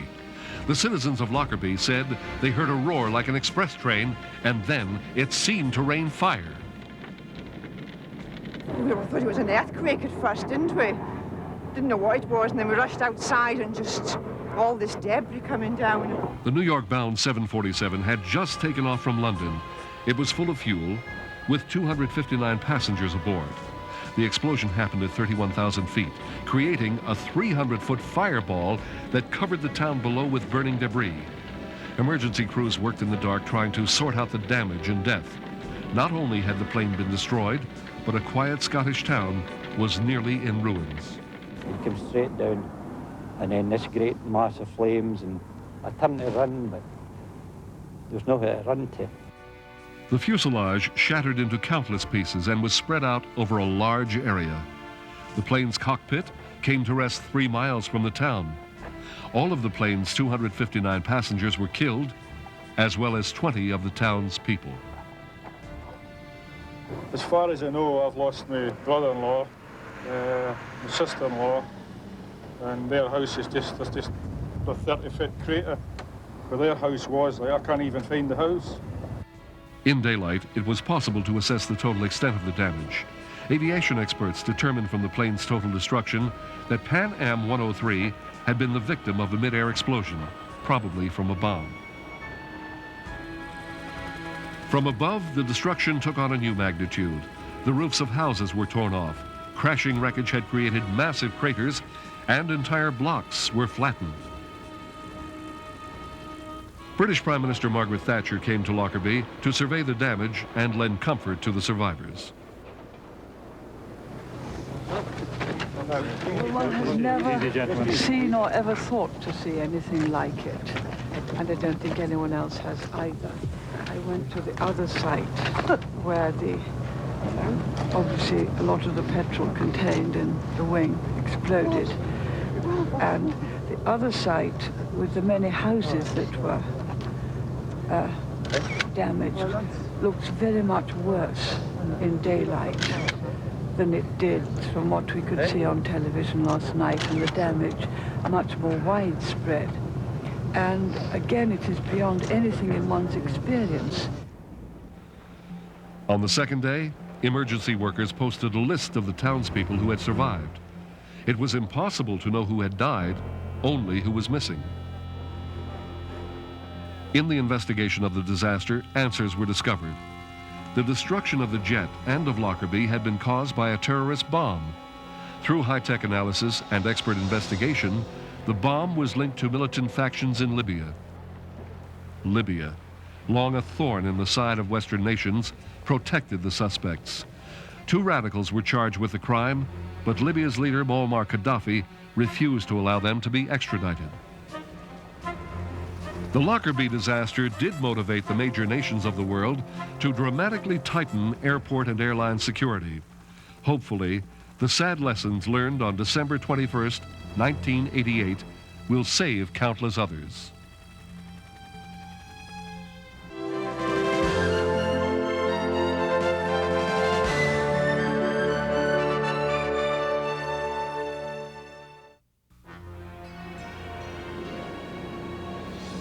June 4th, 1989. By order of the Chinese government, the Chinese army moved into Tiananmen Square in Beijing to break up an anti-government protest that was in its 6th week. Using tanks and automatic weapons, the army violently cleared the group of protesting students. The university students, numbering in the thousands, had occupied the square since mid-April. In that time, they built a giant plaster statue they had named the Goddess of Democracy. Inspired by America's Statue of Liberty, the goddess became the symbol of the students' protests. Their calls for democratic reforms in China had gone unheeded, but were certainly being heard. The old hardline communist leadership had grown tired of the students' calls for new freedoms. The leaders were not going to let the students' protests further embarrass them or the government. First, they ordered the Chinese army to encircle Tiananmen Square. Then the army's troops and tanks were sent in to end the pro-democracy demonstrations. The army forcefully removed the unarmed students, killing hundreds, perhaps thousands. BBC reporter Kate Adie made this chilling eyewitness report. From Tiananmen Square, the sound of gunfire sounded like a battle, but it was one-sided. The troops have been firing indiscriminately, but still, there are thousands of people on the streets who will not move back. The bicycle rickshaws scooped up the injured. Others were shunted onto bikes and pedaled to hospital. The number of injured continued to climb. Ambulances were unable to get through to the square. The army turned them away. Casualties had to be carried into the hospitals by bystanders. After hours of shooting and facing a line of troops, the crowd is still here. They're shouting, "Stop the killing and down with the government." A huge volley of shots just as I left the front line caused panic. The young man in front of me fell dead. I fell over him. 2 others were killed yards away. 2 more people lay wounded on the ground near me. The military operation in Tiananmen Square continued throughout the night. In the morning, more troops poured into the square to remove the remaining students.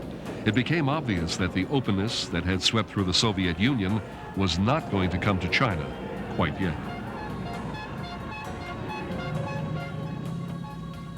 One last demonstrator came to symbolize the students' protest when he stopped a column of advancing tanks by just standing in front of them. His courage in the face of almost guaranteed retribution showed the world in that one moment what the students were fighting for. He even climbed onto the lead tank, hoping to persuade the commander to turn back. When that didn't work, he once again stepped in front of the column.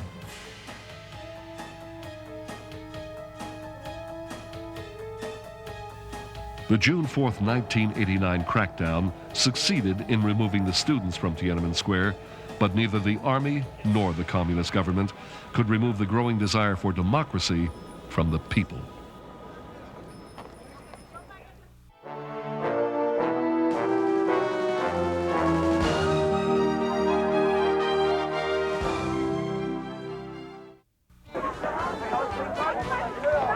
November 10th, 1989.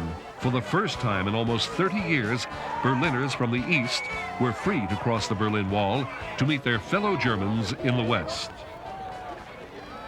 In October, a series of anti-government demonstrations began in East Germany. The protests were in response to the recent visit by Soviet leader Mikhail Gorbachev.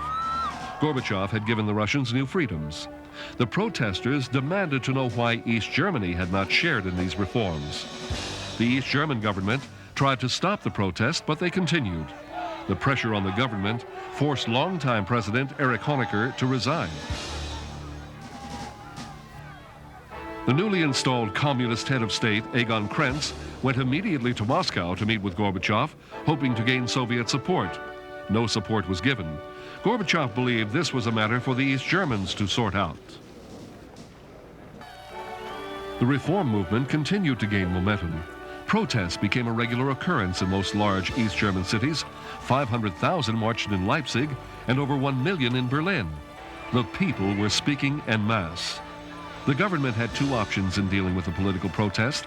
They could crack down militarily or concede to the demands. In an unbelievable move, the entire Politburo resigned. The people had won. The communist president still led the government, but with each day, the people were assuming more control of the country's direction.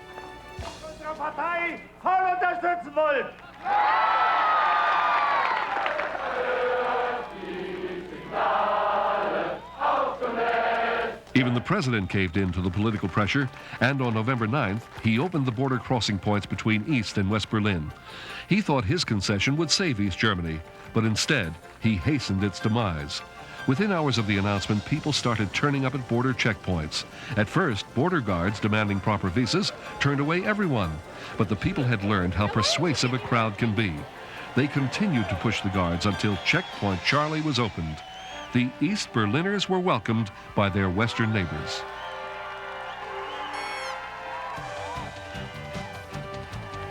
At Berlin's Brandenburg Gate, guards still kept watch over the wall. When the first West Berliners tried to breach it, the guards tried to drive them back with fire hoses. But finally, the people won again. In their excitement, hundreds climbed onto the wall. Reporter Brian Hanrahan was a witness to the celebration.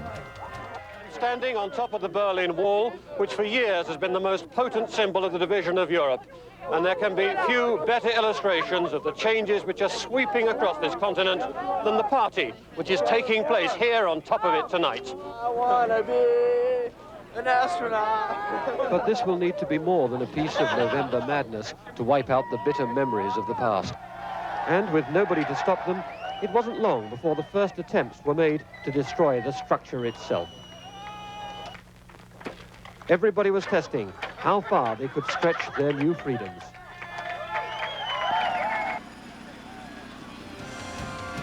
In December, East Germany began to dismantle the wall itself.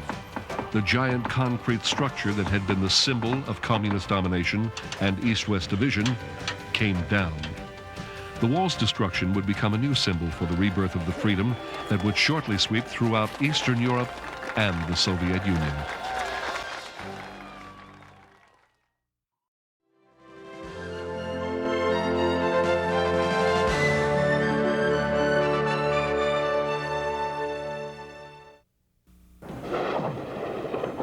On January 17, 1991, the world watched a horrifying spectacle, the first war to be covered by live television. It was the bombing of Baghdad, the start of Operation Desert Storm against Iraq and Saddam Hussein. Television broadcast live pictures of Iraqi anti-aircraft guns firing at Allied warplanes that were dropping bombs on strategic targets only a few blocks away. The war's prelude began on August 2, 1990, when Hussein's forces invaded neighboring Kuwait. Iraq annexed the country because it claimed it had exceeded oil production quotas and flooded the world market, harming Iraq's economy. Iraq had long coveted the oil-rich desert kingdom, and taking it was a simple task for Saddam Hussein's army, the most powerful in the Middle East. The Kuwaiti ambassador to Washington asked the world for military help. We have appealed to all our friends around the world, including the United States, to come to our aid and assistance. Let me say that we would like to have military assistance in order to survive. The UN imposed embargoes and other sanctions on Iraq, aimed at forcing Iraq to withdraw. But Hussein refused. So President Bush called U.S. military reserve units into action, the first such mobilization for a foreign crisis since 1968, when American forces were sent to Vietnam. Elements of the 82nd Airborne Division, as well as key units of the United States Air Force, are arriving today to take up defensive positions in Saudi Arabia. I took this action to assist the Saudi Arabian government in the defense of its homeland. In Baghdad, Hussein turned 9,000 foreign workers and their families into hostages, using them as human shields against military action. They were released on October 1st, as Hussein's troops prepared for the mother of all battles. In nearby Saudi Arabia, Allied forces were also gearing up for war. Egypt, Syria, Britain, and other Western countries sent troops to join the mostly American force. From our newborn king to see Barack Obama. By the end of December 1990, 467,000 Allied troops were poised at the Kuwaiti border. They faced over 500,000 Iraqi soldiers. Hit them hard. Yes, sir. We'll kick your ass. Okay. On January 17th, Operation Desert Storm was launched. Allied planes flew more than 110,000 combat missions using laser-guided smart bombs. Iraq responded by placing captured pilots near military targets. Iraq also launched Scud missiles at Israel, but failed to provoke the country into joining the conflict. On February 22nd, President Bush offered another ultimatum: accept all UN resolutions by February 23rd. Hussein ignored the demand. So on February 24th, the Allies launched the ground war against occupied Kuwait and Iraq. Hussein was tricked into thinking the Allies would attack from the south and east. But Allied Commander Norman Schwarzkopf moved most of his attack forces from the west. Because you have avoided a frontal confrontation with them, are you going around or over, and is that why there's little opposition? We're going to go around, over, through, on top, underneath. Iraqi troops fled, but managed to set fire to 500 Kuwaiti oil wells. They were easily driven out of Kuwait City and north to the border. 10,000 were caught in a huge traffic jam leaving the city and were killed when they couldn't escape the Allied air onslaught. All right. You're all right. Within the first 2 days, 30,000 Iraqis surrendered. On February 27th, 100 hours after it began, President Bush ordered a ceasefire to Desert Storm. 110,000 Iraqi soldiers and thousands of Kuwaiti civilians died during the war. Only 340 Allied combat deaths were recorded, 148 of them American. While the war was a stunning military victory, the political results were less clear. At the end of the year, the Iraqi military was still strong enough to quash 2 civil uprisings, and Saddam Hussein remained in power and continued to threaten peace in the Middle East.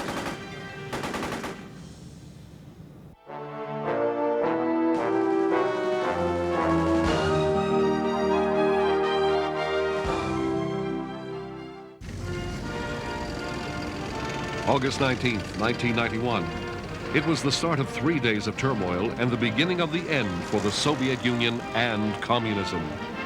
On that Monday, 8 hardline communists attempted to oust vacationing Soviet President Mikhail Gorbachev by declaring a state of emergency. Due in the capital the next day, Gorbachev had planned on signing an historic treaty. It would dilute the USSR's power over its individual republics by giving them the independence they were demanding.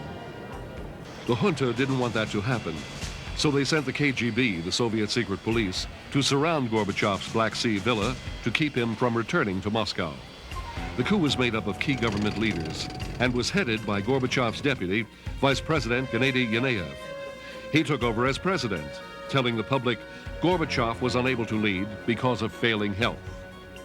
It is our hope that Mikhail Gorbachev, as soon as he feels better, will take up again his office. From the beginning, the coup was marked by a series of blunders. On Monday, tanks arrived late in Red Square and were met by angry crowds. By the time the tanks reached the Russian Parliament building, supporters of newly elected Russian President Boris Yeltsin had gathered, telling tank crews to leave. Yeltsin climbed on a tank and denounced the plotters and called for a strike. He told his people to resist what he said was a right-wing coup. The emergency decrees had no legal force on the territory of the Russian Federation. The junta also failed to capture all the local radio and television stations, leaving conspirators unable to control the airwaves and boast false claims of their takeover. By Wednesday, the coup was crumbling, and Gorbachev was reinstated as president by the Soviet Parliament. Thursday, he returned to Moscow. I congratulate our Soviet people, who showed great dignity and loyalty to the man in whom they entrusted power, and not to that pitiful handful of plotters who had attractive slogans but wanted to push the country into catastrophe. Ironically, the junta that was formed to solidify the Soviet Union actually hastened its demise. During the 3 days of turmoil, 3 Baltic republics seized the opportunity to claim independence. Several other Soviet republics would soon do the same. Yaneyev and 12 other suspected junta leaders were arrested and charged with treason. The Communist Party was blamed for the trouble, and the party collapsed in a matter of days. On December 25th, 1991, the central government transferred power to the republics, and the USSR officially ceased to exist. 11 of the 15 former Soviet republics formed a new association, the Commonwealth of Independent States. 74 years after Lenin and the Bolsheviks seized power, the Communist Party was dead, the victim of a second Russian Revolution.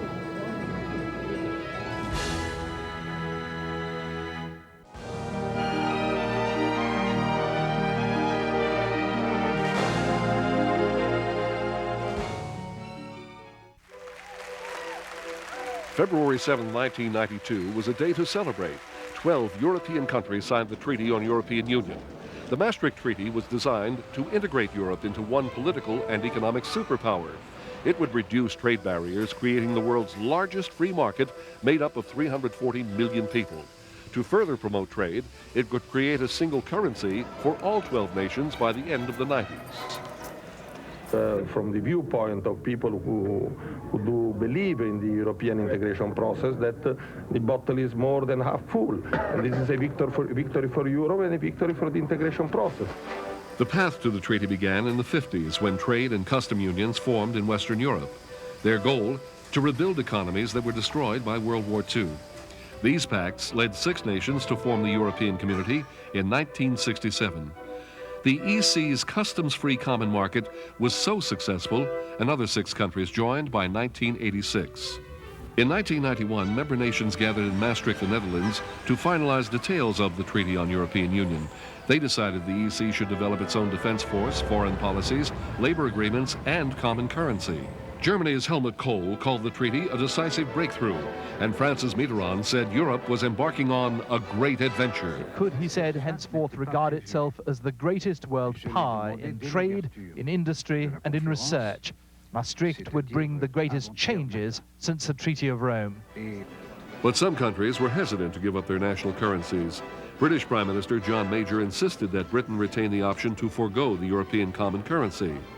Major also forced the EC to drop a provision giving it the right to govern workers' rights issues in member countries.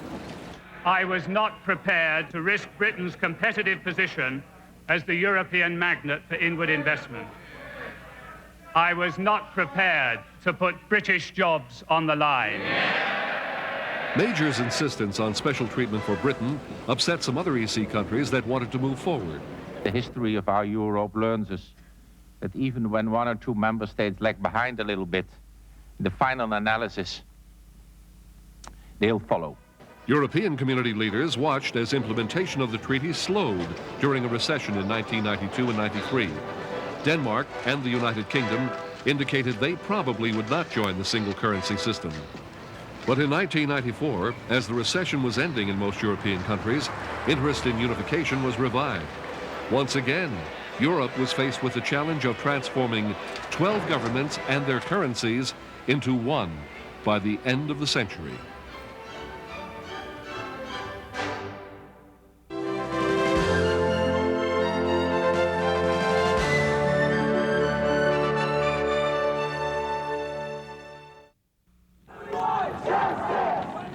On April 29, 1992, one of the worst riots in U.S. history began in Los Angeles. That afternoon, a largely white jury acquitted 4 white police officers charged in the beating of black motorist Rodney King a year earlier. The decision appeared racist to many people, black and white, and it touched off rage in ethnic neighborhoods in South Central Los Angeles. It started with a small mob, but when police failed to intervene, thousands of people took the opportunity to steal.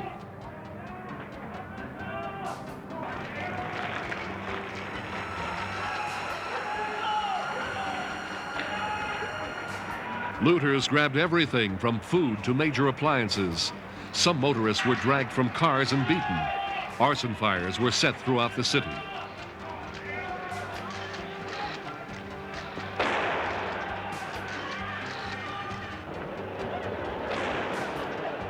These shopkeepers armed themselves and fought back.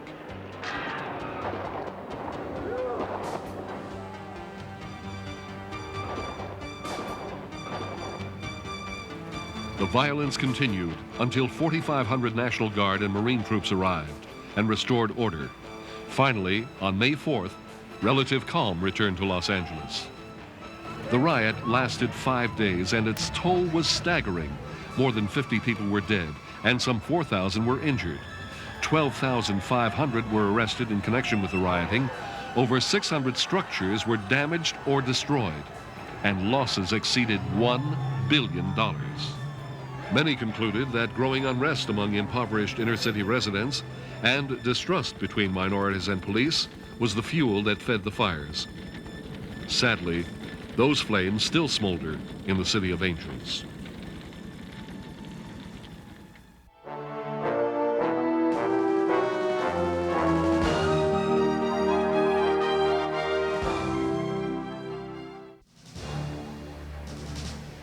June 16, 1992 was the day the Cold War died.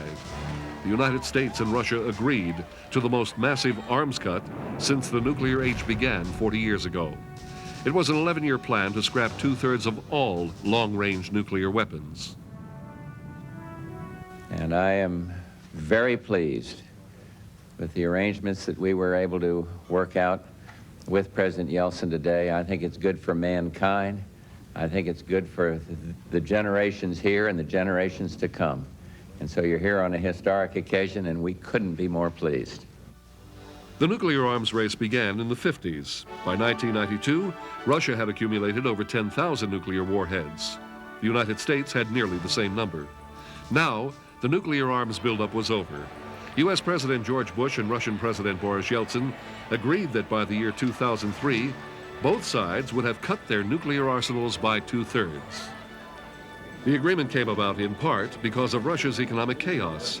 Competing with the U.S. nuclear weapons program was expensive, and Boris Yeltsin needed financial aid from America.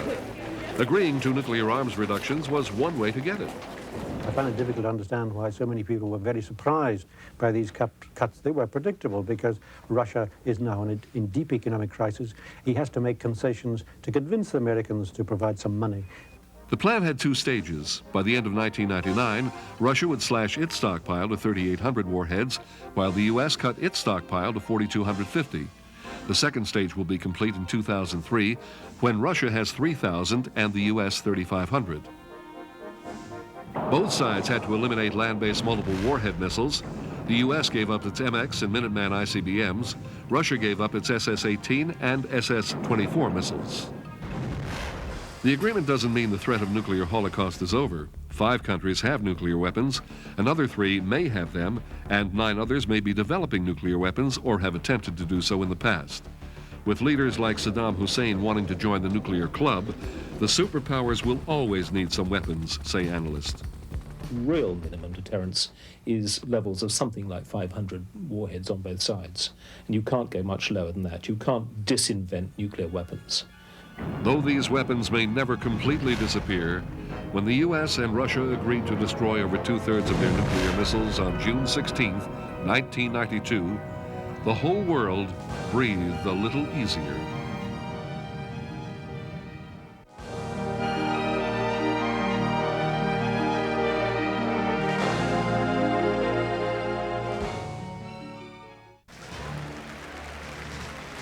On September 13, 1993, millions saw the pen stroke and the handshake that shook the world.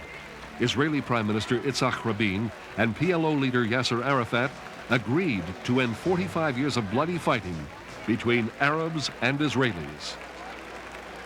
We who have fought against you, the Palestinians, we say to you today, in a loud and a clear voice, enough of blood and tears. Enough! They signed a declaration of principles. The PLO acknowledged Israel's right to exist as a nation. In turn, Israel recognized the PLO as the only representative of the 1.7 million Palestinian people. The accord set forth a 5-year timetable for limited Palestinian self-rule in the Israeli-occupied Arab territories of the Gaza Strip and the town of Jericho in the West Bank. If self-rule is successful, it could lead to the creation of a permanent nation of Palestine. Let me address the people of Israel and their leaders with whom we are meeting today for the first time. And let me assure them that the difficult decision we reached together was one that required great and exceptional courage. Ironically, the peace accord resulted in violence. By the end of the year, 5 PLO leaders had been assassinated by Arabs, right-wing Israelis had attacked Arabs, and Arab extremists had killed an Israeli settler. Israel postponed a December 13th deadline to withdraw its troops from the Gaza Strip and Jericho. By December 15th, at least 44 Arabs and 18 Israelis had died. Despite the bloodshed, Prime Minister Rabin and Chairman Arafat are determined to solve their differences through negotiation. Perhaps soon, all of their people will be able to live in peace.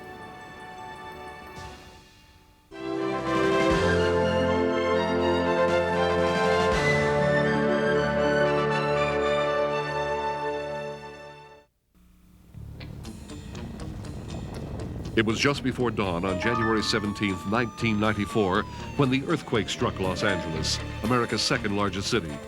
Lasting about 30 seconds, it measured 6.7 on the Richter scale. Its massive power caused widespread devastation throughout the area. 60,000 homes and buildings were damaged, and broken gas lines caused sporadic fires and explosions that were difficult to fight because water lines were also ruptured. Where's the swimming pool? Where's the swimming pool? The massive trembler was centered in the Northridge area of the San Fernando Valley, about 25 miles northwest of downtown LA. The shock wave was felt in Las Vegas, 280 miles away. Throughout the Los Angeles area, firefighters and civilians tried to save what they could. Many people had to leave all their belongings inside buildings too damaged to enter, especially with powerful aftershocks shaking the area every few hours. Keep them away from this because this building can still come down. Local television news stations were also affected by the quake. As you look out your window, it's probably pitch dark right now. Oops, hang on one second. This is a very sharp aftershock that just hit us right now. As the sun rose over the city, the devastation of the quake became even more apparent. 3 freeways suffered severe damage. Hundreds of thousands of people found themselves without power, water, and telephones for as long as 10 days. American President Bill Clinton called in federal troops to help in the rescue effort. I ask the American people to remember the people of Los Angeles County in their thoughts and prayers today. It's going to be a very difficult few weeks for them as they try to come through the immediate dangers, and there are still some immediate dangers there, and then the aftermath. The human toll of the earthquake was staggering. 7,000 people were injured and 57 died, 16 of them crushed to death when a 3-story apartment building collapsed. Damage estimates ranged from $13 to $20 billion, and insurance claims reached $7.2 billion, making this the costliest earthquake in U.S. history.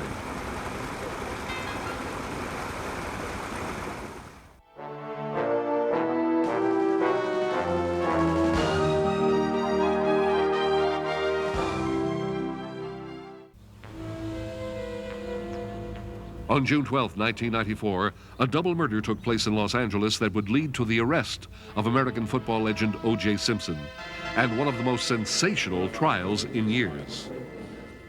On that summer evening, the body of Simpson's second ex-wife, 35-year-old Nicole Brown, was found outside her condominium.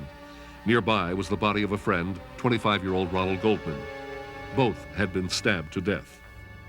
After 5 days of police investigations, prosecutors were ready to charge Simpson with murder. The fact that the case has been filed means that we do have sufficient evidence to convict him and prove his guilt beyond a reasonable doubt. But when police came to arrest Simpson at his home, he had disappeared. However, he was spotted on the freeway in a white Ford Bronco driven by a friend. The pair led police on what became a nationally televised slow-speed chase. Several hours later, it ended at Simpson's home, where he was arrested. In court, Simpson stated his innocence. Wish you had her plead guilty or not guilty? Not guilty. The former pro football star, Heisman Trophy winner, network television sportscaster, and actor was widely admired.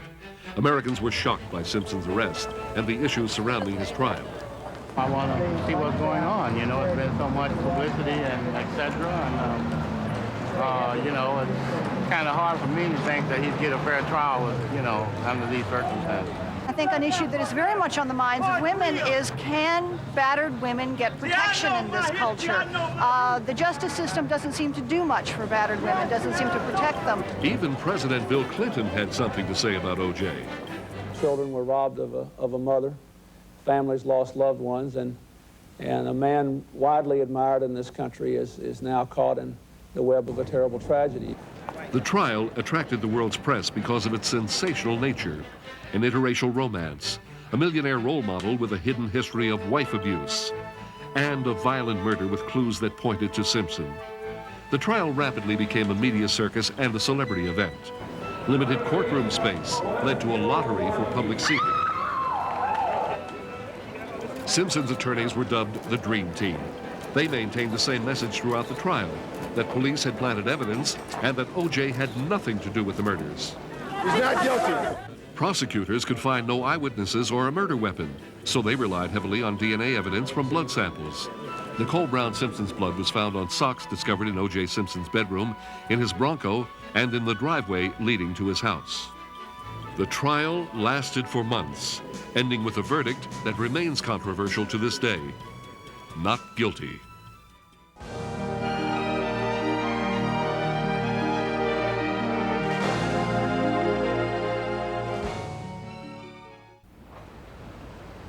April 19th, 1995.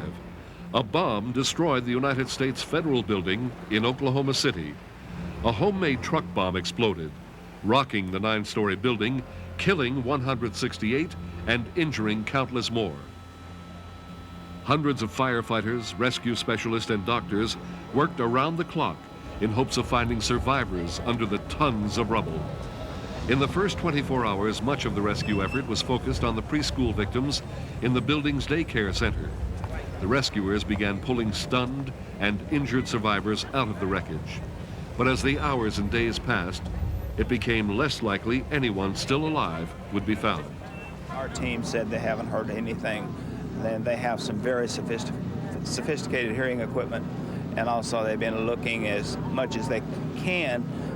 But the building itself, parts of it, is very fragile, and they're having to do it very slowly. They're having to go in and shore up parts of that building so they can get into some areas. So it's a very delicate situation. The rescue workers came to save the living, but too often brought out the dead. As rescue efforts continued, the people of Oklahoma City gathered in prayer for the victims of the man-made tragedy. We have been ruthlessly cut off from those we love and cherish. Bless us, O God. Police officials had very little to go on, other than 2 composite drawings of potential suspects. Just after the manhunt began, law enforcement officials announced that they had a man in custody. Shortly after the bombing, a man had been detained by the Oklahoma Highway Patrol for driving a car without a license plate. While in custody, the authorities noticed a strong resemblance between the man and one of the FBI composite drawings. The suspect, Timothy McVeigh, was held in El Reno prison. McVeigh, a former soldier and Gulf War veteran, was questioned before being arraigned on charges related to the bombing in Oklahoma City. Police found forensic evidence in McVeigh's car that linked him to the bombing. Most people here are still shocked by evidence that the bombing was apparently the work of American conspirators, an enemy within. Another man, Terry Nichols, who was a friend of McVeigh's, was also charged as an accomplice to the crime. While searching Nichols' home, police found a stash of weapons and materials they believed could have been used in the building of a bomb. The bombing in Oklahoma City on April 19, 1995, shook all of America. For the first time in history, terrorism had struck the heartland.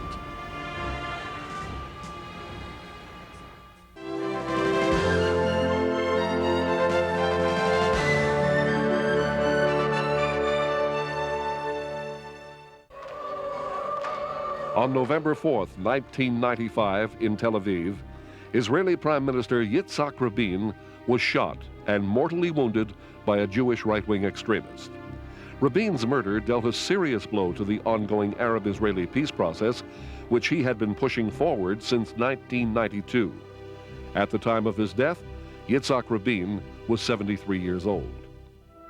During his lifetime, Rabin had seen the birth and rise of the nation of Israel and had played a pivotal role in shaping its destiny. Rabin was born in 1922 in the historic city of Jerusalem. At the age of 19, Rabin joined the Palma, a secret Jewish military unit. In 1948, during Israel's War of Independence against the Arabs, Rabin led a brigade that opened a crucial lifeline to the embattled city of Jerusalem and captured sections of the city. During the 1950s, Rabin served in various positions in the Israeli Defense Force, or IDF. In 1967, as Chief of Staff of the IDF, Rabin led Israel's military to a stunning and decisive victory against the Arabs in the Six-Day War. After the war, Rabin left the military and began a career in government. Over the next almost quarter century, he would hold a variety of high offices, including time spent as Prime Minister during the 1970s and as Defense Minister during the 1980s. During his time as Defense Minister, Rabin presided over the Israeli military's response to the Intifada. This Palestinian uprising, which erupted in the occupied territories in 1987, shaped Rabin's thinking about the need for peace talks with the Palestinians. In 1992, Rabin became prime minister, campaigning on a promise to intensify peace talks with the Arabs.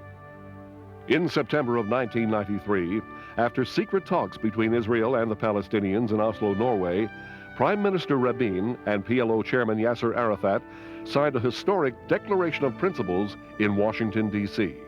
We who have fought against you, the Palestinians, we say to you today, in a loud and a clear voice, enough of blood and tears. Enough! Perhaps the most memorable moment of the ceremony occurred when Prime Minister Rabin shook hands with Israel's longtime nemesis, Yasser Arafat. This gesture, perhaps more than any other, signified the bold yet controversial path towards peace that Rabin was charting for his country. A year later in Cairo, the peace process took another significant step forward when Rabin and Arafat signed the Oslo Peace Accord. This agreement allowed Palestinians in some parts of the occupied territories self-rule for the first time. Soon after, the momentum for peace in the Middle East continued to build. Prime Minister Rabin and Jordan's King Hussein officially declared an end to the state of war that had existed between their two countries for 46 years. No more suspicion, no more fear, no more uncertainty. You and I, Your Majesty, are making peace here, our own peace, the peace of soldiers and the peace of friends. In 1995, Rabin continued to advance the cause of peace by signing the second Oslo Peace Accord. By this time, Rabin's negotiations with Yasser Arafat, a man that many in Israel considered a terrorist, had generated strong opposition within the country. Rabin, Peres are not the Jewish people. We are the Jewish people.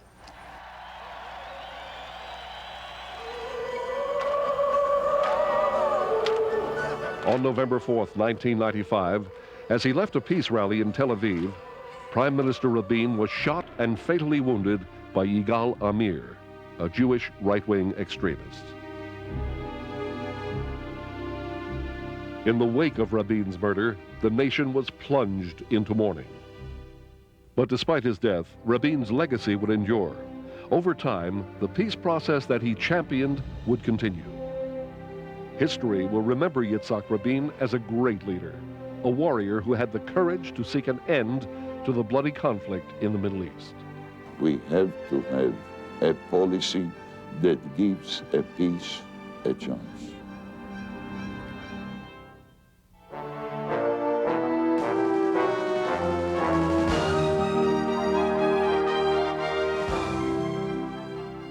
On February 23, 1997, one of the century's greatest scientific achievements was unveiled before the eyes of a stunned world. Her name was Dolly the sheep.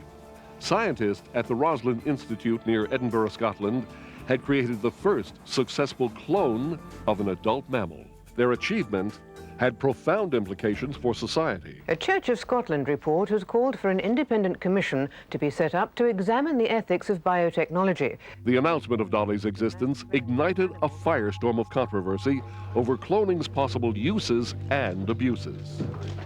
Even the President of the U.S. felt compelled to comment on the implications of this startling breakthrough. Each human life is unique, born of a miracle that reaches beyond laboratory science. I believe we must respect this profound gift and resist the temptation to replicate ourselves. Previously, most experts had believed the creation of a clone from an adult mammal was impossible, the stuff of science fiction. Clones had been created before, but they had been engineered from embryo cells, or from the adult cells of plants and non-mammals. Dolly represented a major scientific advance. Researchers had never before successfully used a cell from a fully grown adult mammal to make a genetically identical copy or clone of that mammal. To create Dolly, scientists at the Roslin Institute first extracted a cell from an adult sheep and then grew the cell in the lab for 6 days. The next step was to take an unfertilized egg from a second sheep, remove the DNA from that egg, and combine the egg with the cell from the first sheep. The resulting embryo was then placed in a third sheep. This third sheep gave birth to Dolly, an exact genetic copy or clone of the first sheep.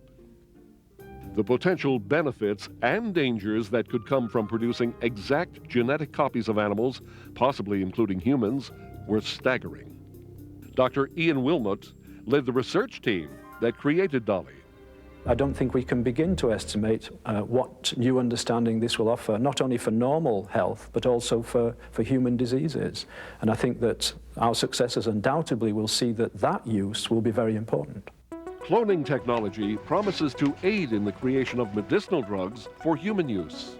It also offers the potential to greatly improve the livestock breeding process, as well as to help repopulate endangered species. Scientists in China are claiming a breakthrough in their attempts to clone the giant panda. A team at Beijing's Institute of Zoology say they've already successfully copied some of the key steps used in the creation last year of Dolly the cloned sheep. In addition to ongoing experiments, researchers have succeeded since Dolly in cloning other mammals, such as mice and calves. Today, potential problems with cloning adult mammals are being investigated. Recent findings indicate clones like Dolly may have a tendency to age faster than their natural-born counterparts. But as for the long-term consequences of Dolly's creation and of cloning in general, only time will tell.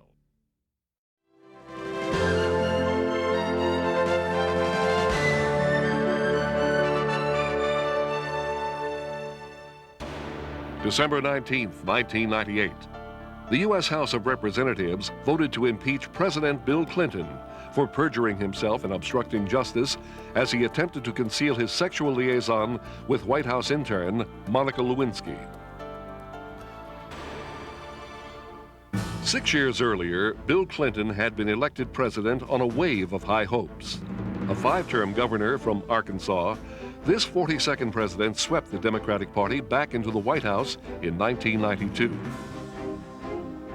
But his policies quickly alienated conservative Republicans in Congress, and their numbers increased in the 1994 election. In the same year, Kenneth Starr was appointed independent counsel to investigate Clinton's involvement with an Arkansas real estate venture called Whitewater. A staunch Republican and right-wing ideologue, Starr had earlier assisted the legal team of Paula Corbin Jones, who filed a case against Clinton for sexual misconduct during his tenure as governor of Arkansas. Hindered by both the Whitewater and Paula Jones investigations, Clinton battled with an increasingly obstinate Congress. Then, in November 1995, he began a clandestine affair with Monica Lewinsky, a 22-year-old unpaid intern at the White House. After 5 months, Clinton aides arranged for Lewinsky's reassignment to the Pentagon. A year passed, and Paula Jones's legal team called on Lewinsky for questioning. Later, they asked Clinton about his relations with Ms. Lewinsky. He replied evasively, then clarified his statements before a grand jury and the press. I want you to listen to me. I'm going to say this again. I did not have sexual relations with that woman.